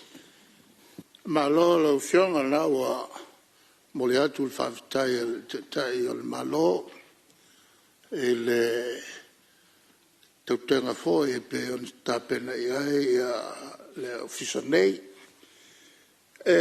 Malolo ua o mai lau tautalanga i ai sale longa ma o te moli whamalo e le fofuanga le o te oto ale a mata e a nisi o fale o le malo ma me ale tau ne iai iai uma sale longa i a fale uma o le malo pe fo e o pia. O le ai tele ni sale longa lau fionga le fontalai. Na amata mai on whangaio i le tausanga fifsa lau vol tolu. I lunga o le whautuanga malosia a le Palemene o le matai fo'i o whasaleanga o sale longa o le lua manuai eti. O lon finangalo e whau le wafu tele, a wale mwhai on whausia e le malo ko lea sa talo sanga ina ona whaistang tā.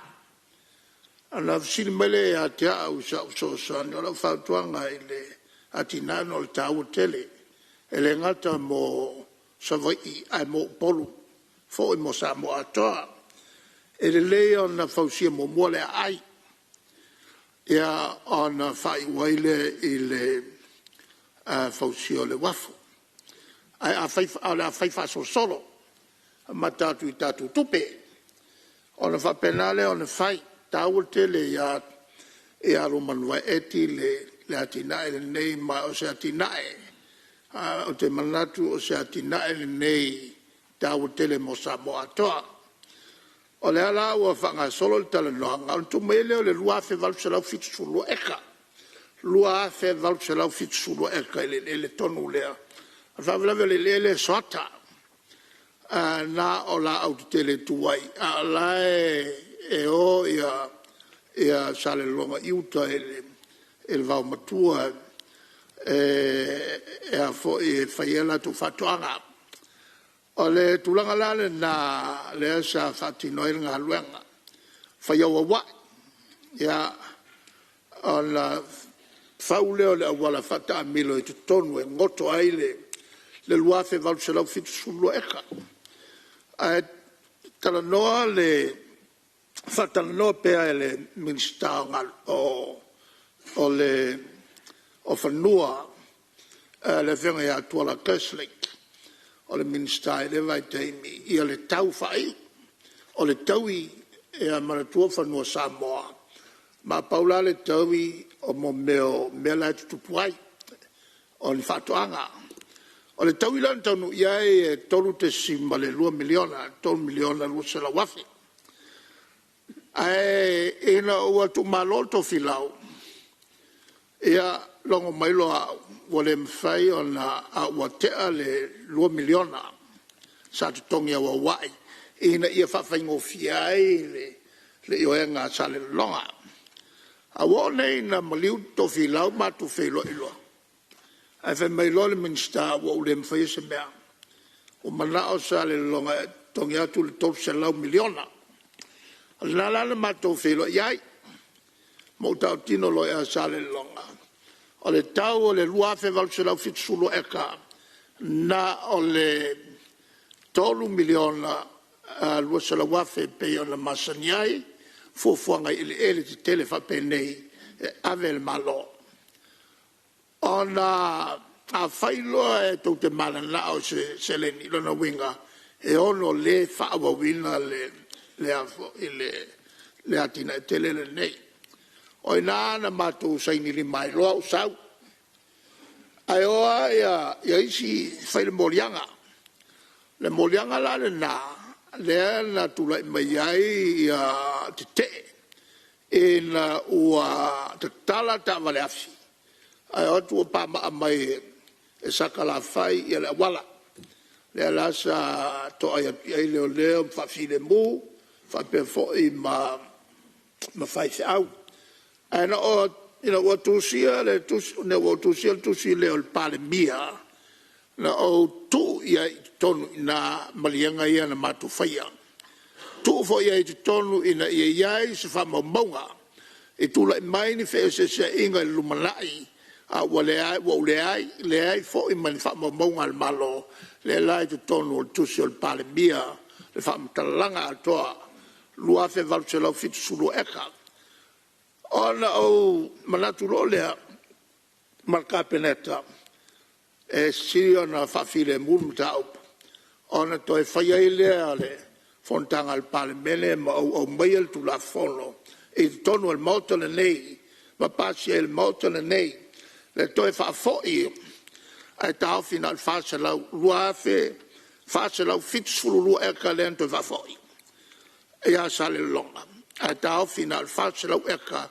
walava le na e faiai le tatou ai le alalo fanga solo le ai mole se fa velave tu le mai le alala na o tu si ai ma fa mo mau tu si el Palemene na al faselo e kalai e a fo a wel malo ai to fa fo uma e a le lua fe faselo futulua e le fioanga le ala o te falonga tu e la se singa lo fionga le stein o le tala no e el mtau pua le a o ma no fa mala ma ia to mai fo ia te mulmuli o lo faile ia o le fa vai ai mala o la to pe mo fai o le fa li liu ia le mele e ve ma la to fa nua o mia sa loto le vai nga le o to fo yatu o le tali e le mfai le nan fa ia na fai le tu la fono le o fanua mai il malo mo tina le malo a to fa foi le fionga e to foi a fanua fa le nganu o le tulanga la o manatu e so swali mta upune le fionga le Palemene e nisi foi finonga e tu la mai i le manai na le fa la wa e kaia o ta of ye fai le ai ma o se tulanga ta o tele le moleanga ia tu ilumnai no fai wai lea lau fionga o lau tau talanga ele molia tu il fa malo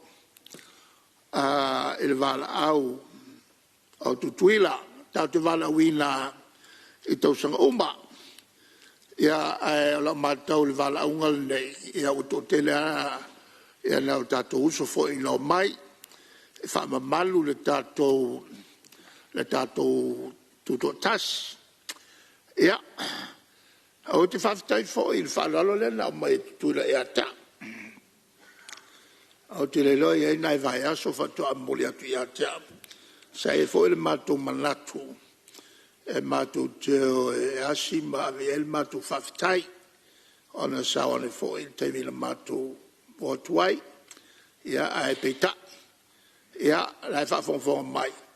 Ia na tau mai e le latou li ofisa e matuale mawasa vanoa ona le tūlanga fo i wang.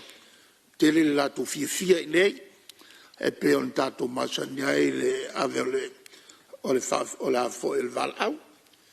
Pa wale nei ana o sina tualalo i le whaia. I nisi whalolonga whapenei. Ia, amana ia pēr ia whaipole. E lea whaino fui pe ale amana ia mato. Ia e tawala amana ia fui whaipule nai tu. E lea ngale na oo ia i launga lasu. Mai sa launga muli o tātou mauta, le mauta e whalwhani. E tau nā watu ai le avo e le whateta inga e le atu no. E ala o na pē tātou te le whalwhani. O tātou whinonga i e whai o tātou mau. E le te tau on mātou nofo. E te tau fwena watu mātou whautuanga. E le tūlanga whanga solo ai le tātou malo. O ani whale tonu. Ia, mangoto le tātou wā. A le tātou ngongoto mai. Nei lo le whiau isi. Ai sao isi. Ia, lau fionga le whongtalai moli atu whamalo, to e moli atu whamalo. Lau fionga i lo tua wanoa. Ia malo on sai. Ia, manuia tele a le whangasolonga le tātou Fonotaga. So i fua mai manuia. Ia, whamalo whawhitai sau noa lau fionga te itai o le tuangai. Ia manatu arno fua ia ua whaitasi le tai au mai whalu mautuang yang. Tu sai o le. Ia, eise leo finangalo ai palau li lua e tu sa o le. O leo mai al sau noa ngal te itai o le tuangai. Ia, lau fionga whawhitalai ono talo atu pe maua se ama noa no le sa whea leo sunga fono le nitu malo le sau noa nga matango fia le fionga te itai o le tuangai. Ia. Eise manatu e. Ia pe amo se avanoa lau fionga le whawhitalai. Ia o ia nei te ua eise mea e te fia whaasa o sau noanga. Al sau noanga i o matua tu mawalunga e whawhitai le tu malo. Ia se tu atu pere avanoa. Whawhitai lau fionga le whonga le fono. Ia onai. Nala leo le talo atu i lau fionga e tu sai mtu la fono tu mau. Sa leise manatu e whaalave lave le sau noanga matango fia le fionga te itai o le tuangai. Tumu le ava ma le whaaloalo. Natu lava se isa au sile sa noanga ia onai pengi tau le foi na fairly sunga fono le nei tu malo ai misi o fa fonga ta po i mai o le nu umali tu malo i tu langa na nga ia ile sa noanga mali fa ftai e monim fa ma oni tu langa ile o ken o le woto fa mai tia ia tu a o le nu tamari ma faila unga sala to fa mai tel tu la fono nei le vaila ono le nei le tu o le pu matapu e mali o le tāua o le suavai. Ona o ane lea i le tūlanga pe o sa fono wha pi i aere sa unuanga matango fia le taitai o le tuangai e tuso le tua lalo le taitai o le malo. Ia pe o ina le tau avatu o isi langona. A o le i o otu iai e wha fetai le wha tō whara inga le tātou malo. Ona o lea sa whaia ti na e le mātou nu. Ina ua tau la langa le mta upu lea. Ia nisi fo i o. Tamari ima faila unga sa avea matofi o le tu malo pa e inga fo itaruai talenga ya tia fa muinari unga e meisio te inga le fionga ta yuri tu ngai male lai tu ol mauta sa ma fai ona fa tino atina e mato waso vai fa la lanu fa malu watu fa fonga mai al mato so mato nu male tu malo ia ona wale wo fai tau ese tutuila ma ape fatia wo sola ma fo ai ona ia tu langa piona fe sa noanga ai mo le sila fia ele na o fionga le fonga fitalai ma tātou maota. O le mata upul nei le sua vai tono le nuu, tofi male, o le nuu male tu malo. E fai asi ma ale ale. Ai fa fitai o leo wasa unoa manino ia taitai o le atunu e meisio le taitai o le tuangai. Ia, ta oto mairo to fa tuanga. Pia ona mātou tu ala lo atu I te whatia wa sola. Ia e maua manatu. Ia ona o le wheiloa. O upu fo ia le atu nuu o le taima lona taanga o le lou malona fuata o le taimi mani me tupu ai. Au te manatua ia le tu atu le vai maunga. Sa ia le afi o nga e to ina tu o le nuu. Na ile si tu la fale na lua tau sanga o te amale nuu. O le tofia ala o le mea tau ave tu la fale e anga I ave tupe le tu o le nuu. Ave le tau maftanga, ave le tupe, ave le tau maftanga. Fa amboe moe lo le fono le la so la e tu la fale le fono nuu. Na no fono fale tu la fale mapuno ina o la namta upo fai we fa persa no angale male tu. Peta lenga le tu o tatu nuu. Ia o mta upo le tu la fale le o leva ona te amar tatu nuu. Ia tatu ma fau pe le tu. Fa pe nasi tu ala lole. O le fai pule o palauri lua. Na o se fofonga o le tu malo male nuu. A o le tu ala. Tatu ma fau pe le tua. Awa na o le tua na te faia mea tatu te ofo. Lai fa fonga mai se o tu malo. Ia tatu o la fo ile tua le tatalo malo. Fio nga te tai le tua ngai malanga ngai tu mut fa lo le ma watu la no liwa tu solo finangalo nei me ane tu atu fole avano ia o lua ia u sa ngai tu solo tala le tupi. Ia o le homework na o le tamalo le tu malo. A fai we fa fonga mai le wa matan se atu malo e tu sai o na o fa monianga fa natura. Ia o le talo atu. Ia e tu mau lo fa tu i lo tu malo. Ia ave o e mwhai tu toa nga I le malo ia wafa manuanga nei. Ai whaftai. Ia manatu laval no fo I whautuanga fo. Fionga te tai o le I tuangai ia wha malo sa unua pe ano whai atu. Ia wafa e tasi tai au nei whaleu mau tuangiangi. Whautuanga fo I mo le malo na ia uane I ngoto le waa maleuta. Malo ti mai malo la pitai. Sa unuanga lava e pou ma a pele ai le whai ngā malo o tu nei le foi. Whaftai to whaela o fionga le teitai o le tuangai. Mnatu lea, ia o se avanoni nei o le alafo atu le teitai fono, ia o le komite o tupe maua ma tupe tongi, o le sui muli fole o le saunoanga, tu sai o le tatu tala le tupe. Na alafo atu le fionga le teitai fono o le komite. O le aso le nei ua whai e reri, tātou te oli ma fia iai. Turona le paia ma le malu suis fono uma, o le fono au fai tula fono Samoa. E fiolo fionga le fono fitalai, ai fa pelo fionga I le sui fono fitalai. Fiolo fionga le Palemene, te mal tato atunu. E o fionga sui Palemene, le malu le ainga kapeneta, ma min sta lango. A fiolo fionga le taitai o le tua ngai, se tasi o tai o le Palemene. Le sui taitai, ai whapelo fionga I le sauwhapito, ma le mamalu o sui usu fono uma o le Palemene. A fiolo fionga le whailau tusi, o le ofisa o le fono au whaitula fono, ma lau au whainga luenga. Ai whapea ia ofisa silio pulenga o mtanga luenga, ma whaala poptonga malo. Malo tau tua, malo ngā lue. Malo tau atai. E le whaingofia au tau ngā luenga o lo whatino. A wale manuia o le tātou atunu. Tulona lau fionga leo malo le malo Samoa, malo masiofo.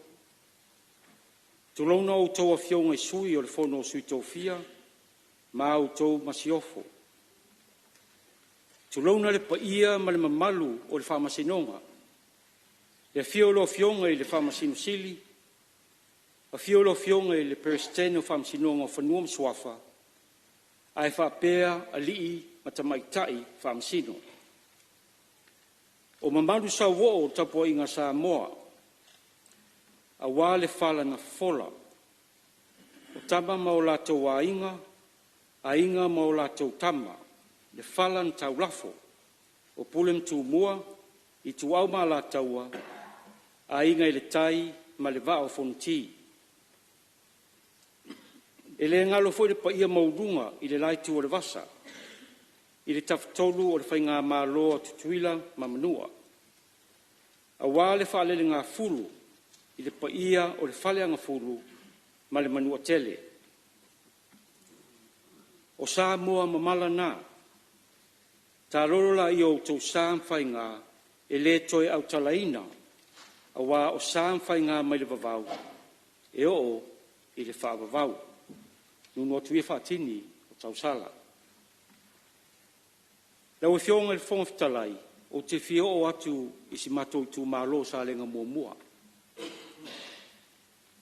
O te whatalofa mawhalofa atu i le paia ma le mamalu o le tatou i tū mālo sa lenga mua. A mata mai lava i tā papa mata i lili, se ia pā ia le malai o le mā. A wale a fio tui maunga pō, malainga sa tui maunga pō. A fio alo lilo mai ava, ala la tai le whare sa soa, na sau mai. A fio le sa o tō mata, o le tau fia mali e tō tau papa, ma le tō wha o li. Ala la tai sa leu tō poe, na lima matua i le whare o polo e wha o tō whinga. A fifio tō tōru o li, ala la tai no whai tua inga i a sa leu tō poe. A fio a fualo, ma le tō wha o walo, ala la tai whetalainga i a whai manu o le whafonga o leu so li, ma le ala taua. A fifio fua lau ma le inga li, ma lau fionga fupurai. A fio tira fono mwhavaonga mausoli. Ala la tai whitalainga i atu i sa lenga, a li tai o iloutu, pule o iloutu, ma le pitu whanua. O te whatalofa atu fo i ma le anganga whaaloalo, i le paia o lau whaingaluinga tutofi le atua, ma au tofa le tua. O loo whaafale le malu, a wale tau asuino le vai o leola, i whatawhai taulanga e fia, i totonu o le tato i tu malo. O tau pa ia malu, o le ale o iese leo o tau au auna. A wā o pa ia malu mai lamtanga, se ia o i le ngātaanga. Nunu atu ia whaatiti o manaia. Whaftai, wā o tau talom tapua inga, o lo manuia ele usu ngā fono, ali tatou tu malo. Whaftai tele i lau pure tō, o mawhai e ona au wai Fonotaga Samoa, i le malae whautu ngā tangi tia whau nei.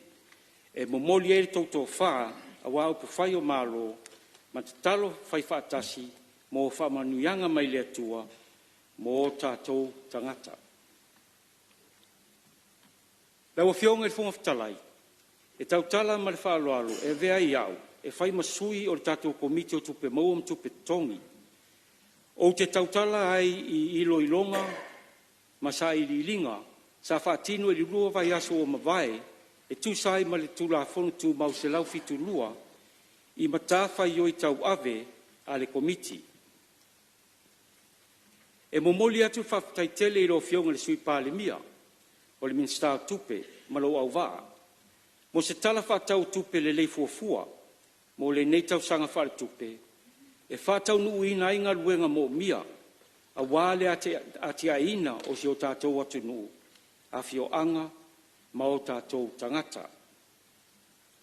O le nā ua o tau taulimaina li poti, o sai li linga le komiti, pepa le Palemene lua o fitu numera whāsfurulua, i le tūlafono whaofi, tau whaofi, o le whatauino tupe lua o fitu, ma le pepa Palemene lua o fitu numera lua, o le tala whatau tupe mauam tupe tongi el malo, mo le tausanga whare tupe e whai uina i le aso toris furu o IUNI lua fitu. Nā matalia i loilonga le komiti, i le aso lusu fitu o me lua ono, e tusa ma le whaatununga na tuina mai e le fono ao whai tu la fono. Nā wai mai o fisa sili ma pūlenga o mtanga luenga mwhala tonga tu maoti al malo, e tusa ai o aiainga o le whangasolonga o iloilonga a le komiti. Nā wai fo isui o mtanga luenga o tupe, komisio lau whai ngā luenga o ngā luenga le malo, ma le ofisa o le pule ma le su e tusi sili, e fisosoani le komiti, e tusa ai ma aiainga o tu la fontu mau se lau lima fitu. Lau a fionga le fonga fitalai, sa lima taita ia le iloilonga, ma wha mafa i le sini au tū, o loo whaapupuina i le ainga, po o le a, i, ngā, a. Au tasi i le ngā whataulimaina o ati nae. Accelerating inclusive growth and access. O lo atangia i le sini au tū, le nau ta inga o le malo, ia mausali ma mauturi ta mawa inga o ainga uma o le atunu. E ala i ana ati nae ngā whataulimaina, e mawhai ei o na tali atu a i mana onga, a e whapea ma sose lamtianga, e ono ali ia e mai i te tonu o le sifulua masina o le tausanga whaatupe lua o lua ono, lua o lua fitu.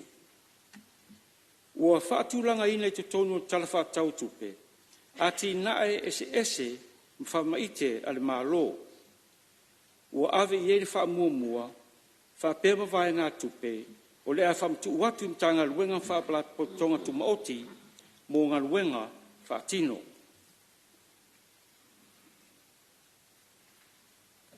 O le lipoti o le whalapotonga o whaaputu ngā tupe o lalangi po o le International Monetary Fund, IMF, mo le masina o perila luono, o loo whamauina ai, le ono si tia o le tamawa inga o lalangi i le tolu tesi ma tasi pasene i le tausanga luono, ma le tolu tesi ma le lua pasene i le tausanga lua fitu. Wa tui tia te mawa inga i tausanga luono, ai o lo tu mau pea le va inga tau blai, mo le tausanga lua fitu. Pe a whatu satu li poti na wha mawina i le masina o Januari luono. O nei suinga, e mafua mai i wheese a inga wha vau malo, e au fiaia fianga o le taua i sa sai tonu, o le Middle East, ma ua tau fia i lea ngā i luma o le tamawa inga, ma si tia i foi le tau o le soifuanga. O le tamawa inga o Samoa, o loo whatauina e whatupula ia i le tolu pasene, i le tausanga whaletupe lua ono, lua fitu, ma i le lua tesi ma le valu pasene, i le tausanga whaletupe lua lima, lua ono. Ma o loo fua ngā i whaatinonga o ati ngae mga lumuenga whaamua. O le taiala mo lumunai manui o Samoa po e Pathway for the Development of Samoa, ma le tausanga whaletupe lua ono, lua fitu, i le tausanga whaletupe lua o tasi. Ma o le whaavae fo i lea, o le tala tupe, mo le tausanga whaletupe lua ono, lua fitu. E pei ona folosia ma whalauloa e la fionga i le minsta po i sui Palemene. E lima ni tai ala au tū o lo whaamua i le nei tala o tupe whaatau. Ma o le naunauta inga o le malo ina ia mawhai o na ausia nei tai ala au tū ma ia sanga whaabalosia i le tamawa inga ma le manuia o le atunu lautele. O lea ua whaatati atu ai tai ala au tū e lima taita ina inga luenga tiae e whapea. Tai ala au tū mua, ati na enga o soifuanga lau tele. Tai ala au tū lona lua, wha lau tele ina o le tamawa inga man ngawhatau lima ina. Tai ala au tū lona tolu, wha atuatua ina o pūlenga lei, wha maluina o tū la fono, ma le saunga le mu. Tai ala au tū lona wha, sio manga malupuipuia mai afianga o le tau, ma le taiala o tūranga lima, le leifa tūranga ngā luenga tele, ma ngawhatau lima ina tina tele a le mālo. Lau fionga le whongawhitalai, o le au te lenga o le tala o tupe, o lo wha mawina ai le whasilinga o tupe alu, na i lo o tupe maua, ma e tusa lea ma le tolu tesi ma le tasi pasene, o i tamawa inga. Na wha mawina, o loo muri ta ia e le lei tala o tupe, ia whainga whaavae mo le pule ina le lei o tupe, e ala lea i le tau mawhai ina ia iai te tonu o le tolu tesi ma le 5% le whaasilinga o tupe whaalu, na i lo tupe maua o le tamawa inga. O le nei fuafuanga, o le mawhai ei ona ngawhatau lima ina ati na e whaawau. Una ia le whatupula ia o le tamawa inga. Ma whatu mauina le mautū o fuafuanga tau tupe. O le au whai o tupe maua whatau ina. E tusa le maritasi piliona, lua se lau valsu wha miliona, fit se lau sifuru afe, iwa se lau tosu lima tāla, ma e lua su wha tesi marifitu pasene o si iti ai. Pe a whatustusa i tausanga whaltupe, lua o lua lima, lua o lua ono. E a fia i tupe maua masani, ordinary revenue, ma tupe wha mea lofa mai fafo, external grants. O lea whai o tupe wha alu fuafuaina, e tusa lea ma le tasi piliona, lua se lau valsu wha miliona, ono se lau fasu tasi afe, tolu se lau iwa su tāla, ma e se furu ono pasene o si iti ai. Pe a whatustusa i tausa whaltupe, lua o lua lima, lua o lua ono. E au fia i tupe alu whaltu la fono, statutory expenditure, tupe alu polo kalame, program expenditure, ma tupe alu le fuafuaina, unforeseen expenditure. Ato e se ai ma tupe whaalu moati nae, i rau whai e lua se lau 5 miliona, iwa se lau tosu valu afe, valu se lau iwa su fitala, e au fia i tupe alu i ati nae, whatupe inai whaalu ngā tupe, loan finance project payments, ma tupe alu i ati nae, whatupe inai i tupe whaamea lofa, grant finance project payments, o lea whai ato tupe whaalu fuafuaina, e tasi piliona, 5 se lau miliona, 5 se lau valsfuru afe, 2 se lau valusu valu tāla, ma e 2.10 pasene o si iti ai, pe a whatustusa i tausanga whatupe, 2 o 5, 2 o 2. Ma o lea e maua i whaasilinga o tupe whaalu, nai lo tupe maua, o le budget deficit i lea whai, e 2 se lau 5 miliona, valu se lau ono sulu iwa afe, tolu se lau 5 sufata la, o le tolu tasi pasene o le tamawa inga. O loo fuafuaina e whaatupeina le budget deficit, mai whauna ngā tupe mā mo ngā ruenga tau ati nae, short-term financing. Ma tupe fisosoani tu sao mo le talo tupe, general budget support. A o fesuia inga o tino i tupe al malo, movement in cash balances, e whaatupeina mai tupe teo whaasao, cash reserves, al tato malo. Laua fionga i whongaftalai, e peo na wholosia e la fionga i minstau tupe, e ono ni vaenga te tele, ua whaafsenga ina i whainga whaavae, ma ta iala o tala whaatau o tua tupe. Ma o ia vaenga te tele a fiai mua, tali atu i a fianga o le tau o swau. Lua, whaamalosia o nuu malalafanga ma le puipuinga lau tele. Tolu, whaamua le awaunanga lei tau soifua maloloina, awa onga ma whaanga waaina o tangata mo le lumanai. Whaamalosia pūlenga le lei, whaamasinonga tonu, ma le whaamaoni o vaenga tau i awaunanga le malo. 5, langolangoina o le whaatupula ia o le vaenga ma oti tau pisnisi, ma le whaalau teleina o ati na e o tamawa inga, ma le ono, whaamalosia ma whaalau loa leanga nuu, ta alonga, ma whaasino manga. O vaenga o ati na e o lo ave i eile whaamafa, e pei o le se lau miliona tāla, ua whaatawina e fisosoani ai, i ngā ruenga whaatino a le whaalapotonga o marosianga tau le tise, ma le pūlenga o le swāvai, mo le tali atu i a fianga o le tau o le swāu. O loo au fia ai ma le vaenga tupe whaaleo leo, a wani tūlanga o ngaonga e tūlai mai. Whaatasi ai, ma le tai 5 miliona tāla mo le whaalapotonga ma le pūlenga. Ina ia mauti noa le sopolia o le tise ma le swāvai, inu itua. E lo iai se fuafuanga e si itia le tau o nei awananga. Ina ia ngawhatia e la tunu le tau o le soifuanga si tia. Ina ia mauti noa le whaamalosia o nuu malalafanga, ma le puipuinga lau tele. O si tia vai ngā tupe mo le polketi o ati na o tiu malo, i le se lau ma le lua miliona tā la. O le wha moe moe, ina ia au sia le se 10 miliona tā la i tu malo tai tasi, mo ati na e ngā whatau lima ina, ma le si itia o le tamawa inga, i le mae ai o tau sanga i lima.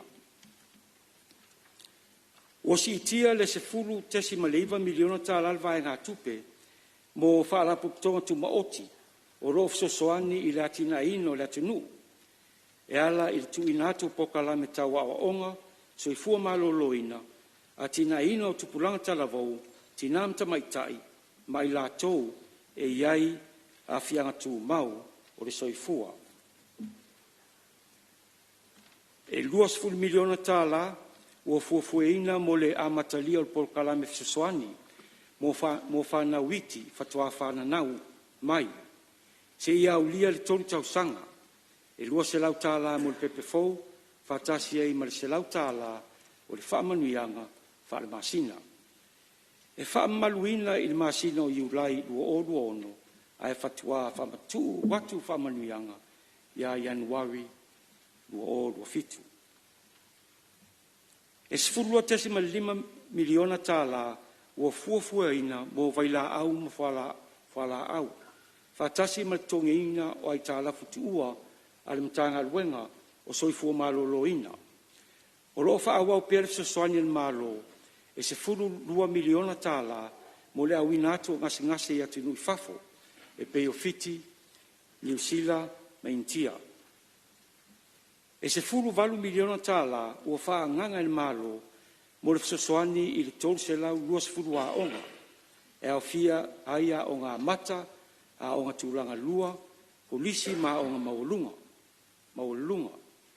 E tai se lau wafe tala sosoani il malo mo le a o ngā fia malama ma le lota mwhai.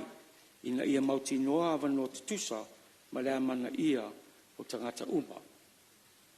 E se 3 miliona tala ua fuafua mo polo kalame whaasko sipi ale malo, ma le tasi ma le 5 miliona tala mo whaalapu tonga o loo o foinatu au onanga mo au onga whaawau.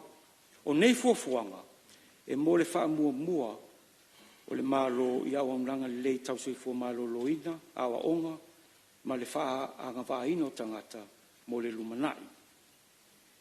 O le whaavaina foi, o le a whaavaina ai foi, le matanga ruenga whai ngā whaiva puna o ngā taifale, Ministry of Fisheries and Marine Resources, pūlenga o atina e tu malo, District Development Authority, ma le matanga ruenga o atina enga o a inga maanga whasotai, Ministry of Family and Social Affairs. O nei suinga, o le a whaamalosia pūlenga le lei, whaamasinunga tonu, ma le whaamaoni o vaenga tau i awananga a le malo. I le lango-langoina o le whaatupula ia o le vaenga maoti tau pisinisi, ma le whaalau teleina o atina o le tamawa inga. Ua wha nganga i le malo vaenga tupe mo le uuna ia o atina i tau pisinisi tono Samoa.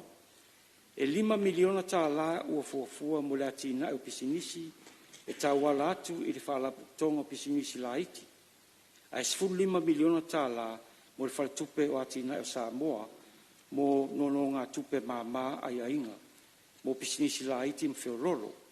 Ma le 5 miliona tala mo le au whai pisinisi o lo awina atu o lo e fafo ma o lo tawala atu foi i le whalatupe o atina o Samoa.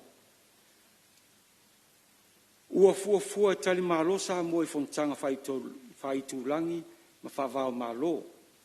I totonu o le tausaga whaatupe lua ono, lua fitu. Ma ua fuafuaina e le malo le vaenga tupe e 10 miliona 10 se lau tala mo tapenanga a wai e whaamoemoe tā ua. O le 5 tausaga o tuto tasi o Samoa ua fuafuaina iai le vaenga tupe e 2.5 miliona tala. E lua se lau wafe tala o le afa mtu atu mo le tapenanga o te wila i le masina o se tema lua o lua ono. O loo whātu mauina le vaenga tupe o atina o tālunga, e lango ina ai asosi o tālunga ese ese, tālunga whai tau lia i tu tonu o nuu mawhioanga, tālunga whawao malo, ma tālunga o loo tali malo ai Samoa. Wo ngā tasi nei fuafuanga umale malo, ma le wha malo sia ma wha laulo ina, o ngā nuu tālunga ma whasino manga.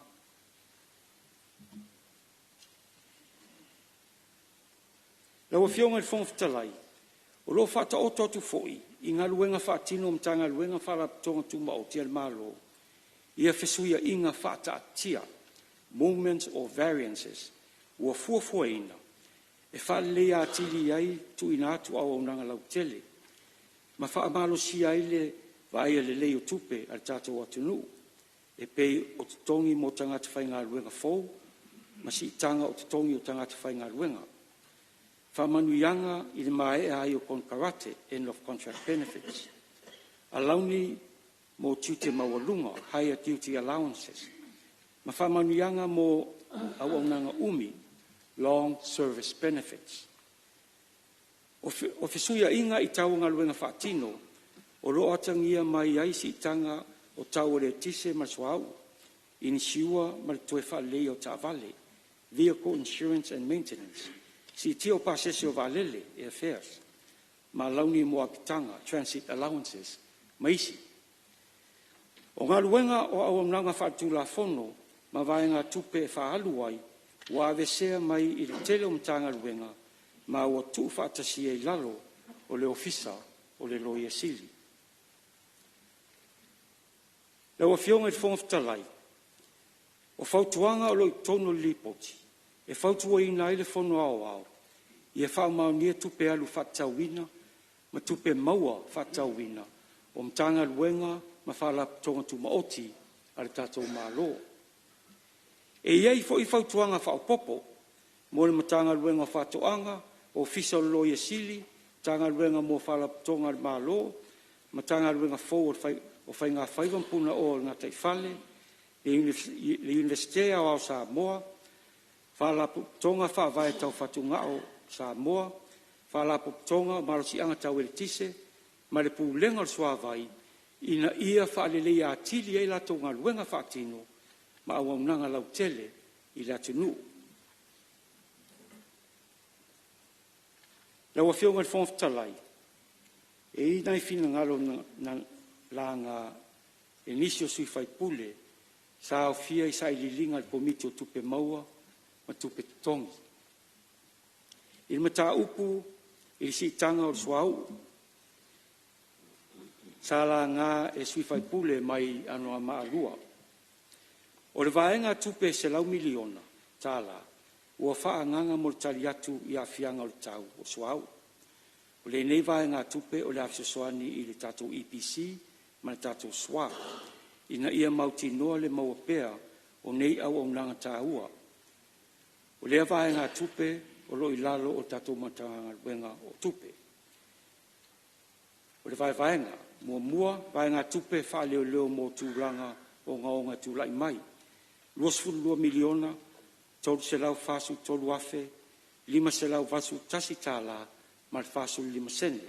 Lua, vaenga tupe wha leo mo le EPC, e tutongi ele tiso i le PPS.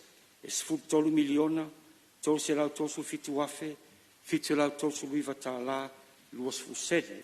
Tolu, tupe mo lai sene, i lo fisa o le pulfatonu. E 3 miliona, tolu se lau suvalu afe, ono se lau fitu viva tāla, tolu su 5 sene.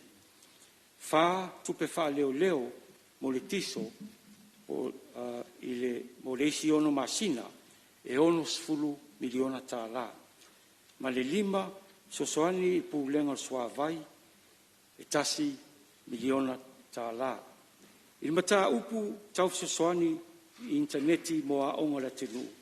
School connectivity i laro matanga luenga o a onga manga nu. O le vaenga tupe valse lau valsfulu afe, sa fatino ina ile nei polo kalame, ua fa se atu mo le galuega faatino sefulu tolu a le matagaluega o aʻoga maganuu e fou lenei galuega faatino mo auaunaga faatikonolosi ma faasalalauga o le vaega tonu lea o le agafa ma lenei polokalame o le school connectivity. I mataupu faatau i vaega tupe mo auaunaga manofoa masini o loo faaogāina e le faalapotoga faavae o tau fatuga'u na lagā e sui faipule mai falealupo. O le vaega tupe 4 miliona 26 afe 6.5 tālā sa i lalo galuega e vea i masui o le malo ua siitia nei i le 4 miliona 4.6 afe 6.5 tālā i tausaga faalitupe 2.27 ona o siitaga o tau o vailaau ma o loa mai fafo. O lenei vaega tupe ua vaevaeina i galuega faatino 2, 3 ma le 4 o le faalapopoga. O le a faapopo foʻi le tasi masini faamamā toto ma le tasi no fofou. I le mataupu i le manaʻomia ni K9 faapopo mo le matagaluega o tiute na lagā e sui faipule mai faleatotolu. Ua siitia le vaega tupe o loo i lalo galuega e avea ai masui o le malo mo auaunaga auā le malupuipuia o tatou tuaʻo i faalemālō mai le selau afe i le 2 selau afe mo le aumaia o taʻifau K9 e faapopo i le 2 taʻifau o loa ai nei mo le tausaga faatupe 2.27. O le sili mataupu vaega tupe aʻoga o le fia mamalama ma le loto taumafai o ia vaega tupe saitonu o le OGG ae ua aveese mai ina ia manino ma mai o io vaega tupe agavaa ai aʻoga nei e taʻiselau afe tālā a le aʻoga i tausaga faatupe 2.27 o loo i lalo foʻi le tagaluega o aʻoga. Fionga tolu. Ia, malia penoa le teitei fono lo tula i mai le whaawila vea whale ata tolu. Mātau ina whaaloalo. Ia o le la atali mai le fionga le teitei fono. Komite o tupi mtau sala ngā tino i minsta. Ia le whaftai lau fionga le teitei fono. Le o man mato whaitau ia au lipoti. O pāro whaatolu whaitau. Ia pei o vaenga i o tali mai ai le fionga le teitei fono. Si sa o fionga ni minsta amul mori lau fionga pe fa tu langa le ni ti o toe la nga ho i te mi moliani no fa lava ia malova tai fina ngalo fa la tol ia o tu langa na le tau pa ia tu lon fo a tu la i mai lo ia fa la tol tu langa ni ia moli afino lau fionga te telefono ia amai le o te telefo le ni te o tatu se ese ma tatu tu la fo tu mau ma fa la lava. Ia whaftai lo fiong whaftalai, whaftai fo i lo fiong al suis pono mai whalato, whabalua tu lo fiong whaftalai, ona sa awili i le patikomiti, vai ngā tupe ia, nen whape whaso atu, ai whamalulu atu, tātati atu i fiong ai minsta. Lau fiong ai whaftalai, o whautuanga... Lau fiong ai whaftalai, tau poe fia malam na mai. Ia, fa marulu atu le teitei fono lo tu la mai le sui o lo tu fanga. Saungo. Lau fionga whaftai le a fionga le teitei fono komite o tupe. I le la sanga le o tu elan fol sanga. O tupe whaanganga mo a onga. Pela le watangia mai o le tatou mai ngā tupe le whaso atu mo a onga i tua. O lea foi o to e whatūranga. Ina ia malama i whainga whaavai. O le whaaso atu i tua. O lea lau fōlinga mai. O le atūranga ese ia a unga whapitoa ia a po a unga tūma oti. Lea foi i kolisi e pe o whaima whataitainga o kolisi o Samoa. A vela pe a tatou kolisi i savai. Ia pelelea ia avelema ma le kolisi o Samoa e whaim whaatatainga o le fisili. Wa le ua manino mai, o a onga i e tua i nuu mafioanga, mai tu malu, o le la awala tu le whaasoa i whono whawaia. Ai le o manino, pe o le ale awala e whaasoa tu ai tupe tātou kolisi ia. Ai le pe watau manino mai wa onga tu mauti. Le la tu sao a ia onga ia. Ia la tau pulenga. O le ale la vea i lalo oni fono whawai. Pe o i tu la ia e au lo samnoa ia le fionga le te fono. Pe e mana ia e atangia mai ai. Le whaasoa le ua iei, ma le whenga whawai o toa ia le tātou tupe moa o ngā le tunu. Pe o le pesiri le fia mālamana mai la wa fiong. Ia, o lo tu e mai le teitai o malo, masalo le la whamamlama le fionga le parimia. Tu langa o le mtau pule le tātou o chichi. Ina ia manino, malama le lei, le mafua angof tu na inga nei. Mo le whaafaingo fiaina o le awala fau. E la whatulanga i le tu inatu i whafol tato o tichi. Se teimi ina sauno manino le minista i mafuanga lau te tele. Ma mafuanga na leina sui ma whawhita auri na mata i tu i aile whainga malo. Na lei on sui.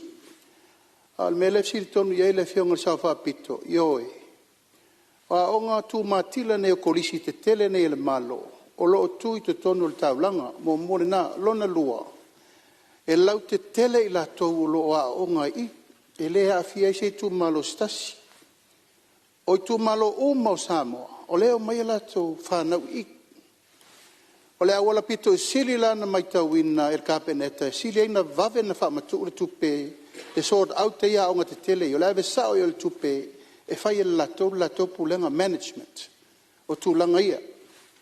Mōre lumanai, ina ia awane ia tangi ai le tau mia langa i le tasi, seitu malo e a fia i la onga lea.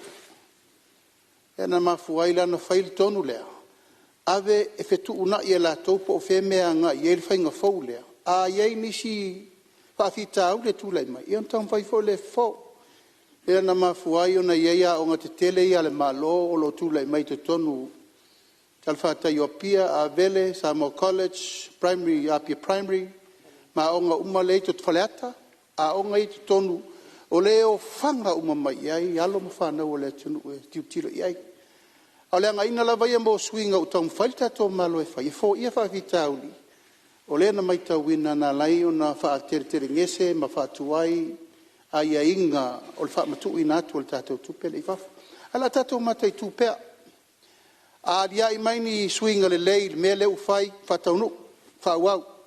Ai a ngai mai fo ini swinga e le tala whenga. Ion tātou toi fitu na i fo i lea mo lea raru lumo le, o le tātou OTT program. O sosani atu le, fionga te fono. Ia, mahalo whaftai, misalo lewa whafonga le fionga le sui o le tufanga, ia i le tūlanga o leu whamanino le teitai o le malo. Tu atu lewa noe whawau saunoanga le fionga le teitai fono. Whaftai loa whiori Palemene le whaamālama ino le name ta uptaua. Lau whionga whonftalai, ia, e tātou te nof talo pea. Ia manuia sa mua i ngā luenga la whaatino i lana vaenga tupe whaatausanga lua o fitu. Ma ia whaatupula ia whamanuianga i tu mauai o lo tātou whaatuatua. E peona whai mai e Paulo le tusio Filipi ma tau poe whawhai upo sifuru iwa.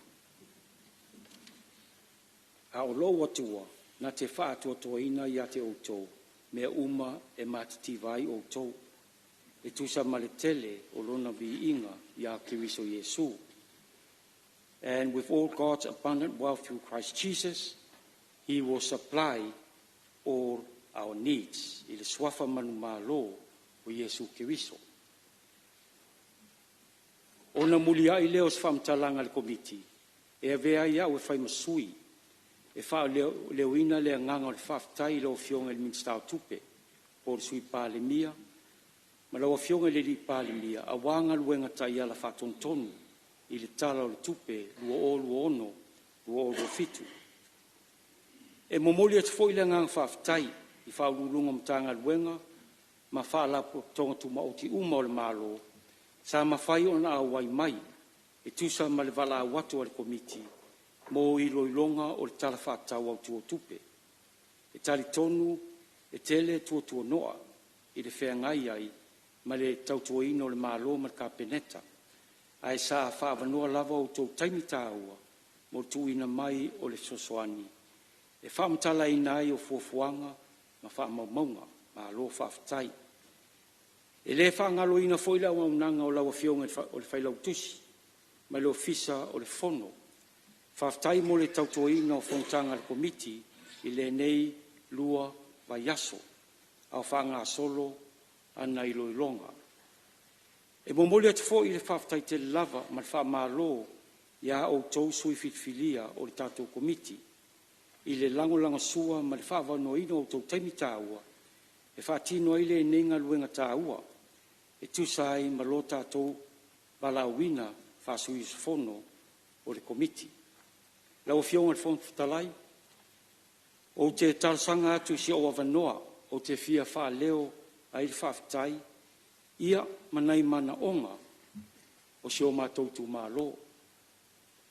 E mua lava no si i le vi inga whaafitai le atua, ma e vea ilo leo, e whai mafonga tau moli o le tu mālo. E whaafitai e tua ilo fionga le ri Palemene, ma lau komiti, i le amana ia o sa lenga mua, i le whamana tuina o le ono su whātau sanga, o le tuto tasi, o le tātou atunu. Whaafitai te le lava. Lau a fionga le ri Palemene, tai tonu o ti ngau te linga i nimta au pua wala ngā lue ma swa vai. Ai tau sanga atu ma lewa tele, e fia wha leo atu pea, ni mana onga. E te iwa wha pea le matou tu malo, e leo whai se ngā lue ngā lato whai pule. O wala ngā lue fo ia, e ono wha manui ai ma le talo sanga, i tau sanga ua mawai, i le mau tele o paia inga, na talo sanga ai e usu ngā fono, asi o mātou tu mālo, le whaleia o a mātou a wala ngā lue. Ona e oa le tu mālo, i so se ati na e o whatoanga, ai me se talo, ta mu, whala au tau mawhamata, whala au whaisua, whapea whae le anga tau, me inu tau mawhokoko, ava, niu, mo e ngā lo vai mori maisi. Ma whapea fo i malatina ina, o manu pālangi, ma mo Samoa. Ai whaftai atu fo i lo fionga le tamau tatu atunu. O nā ua moli atu le tausanga, mo le whalei o le awala i le matoa o ngā tūlanga lua i sa mata iuta.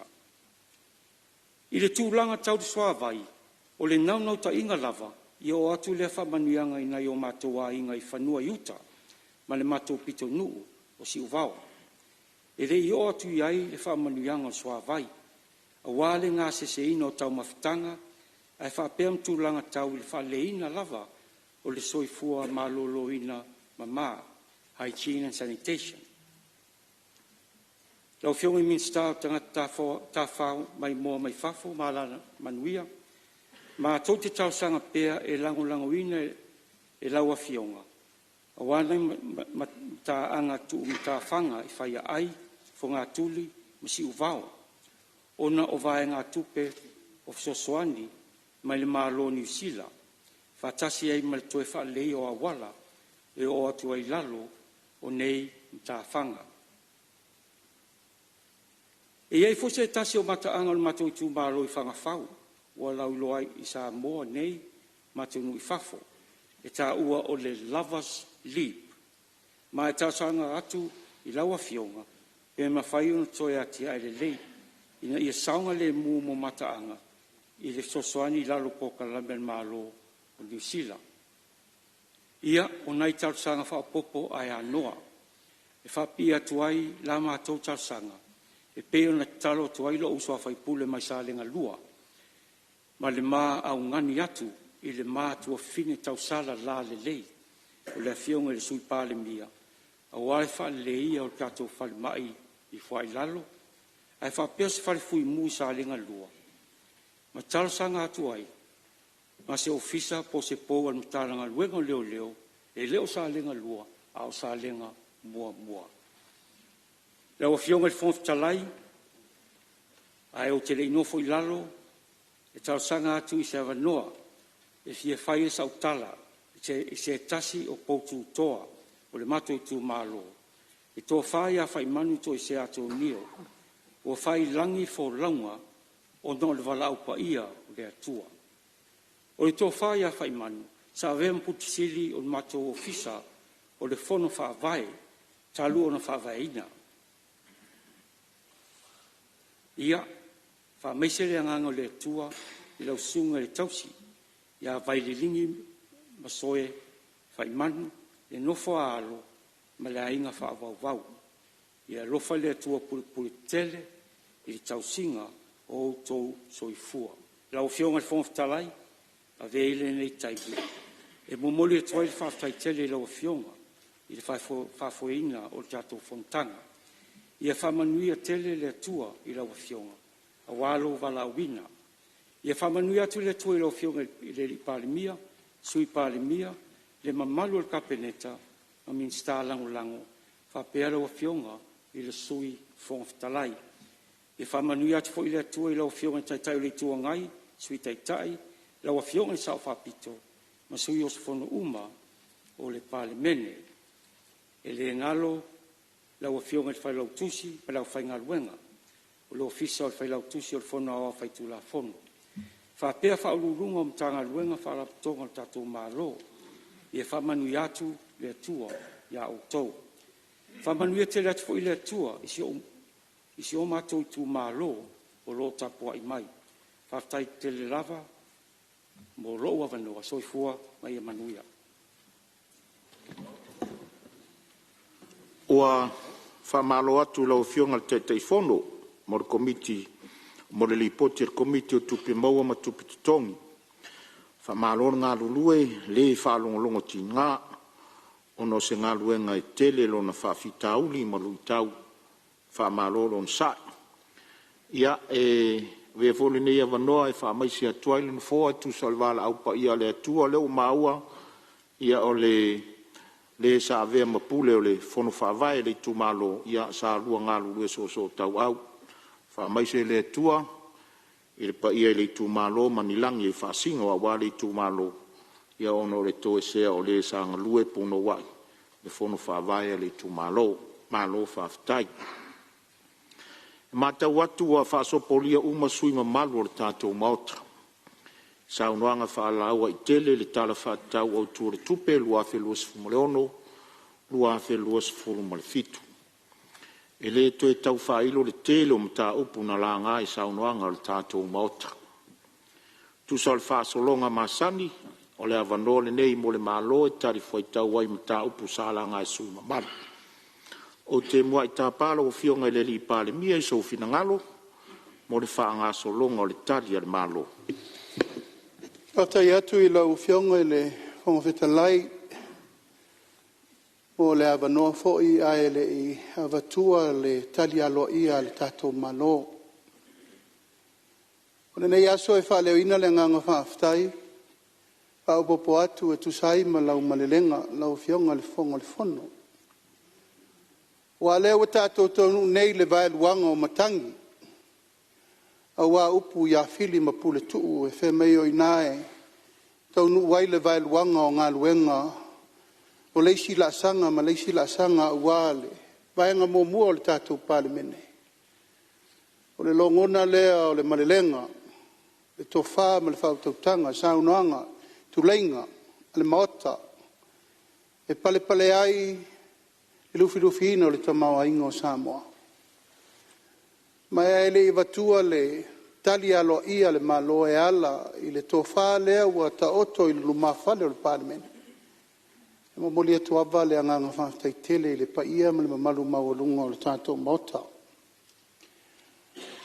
O lea e tāpua i e le atunu o tātou whaivalo filima. Aisea. E le la i titi taimi whapene. Pea tātou o mailo e sua le aula pauta, ma sua le aula patai le tamawa ingo Samoa, le tamawa ingo ai, o le tamawa ingo si o tātou o tunu atoa. Ai vavai lava ma le whaftai i le tua, ono lea ua atoa tino le tamana mo i le ana.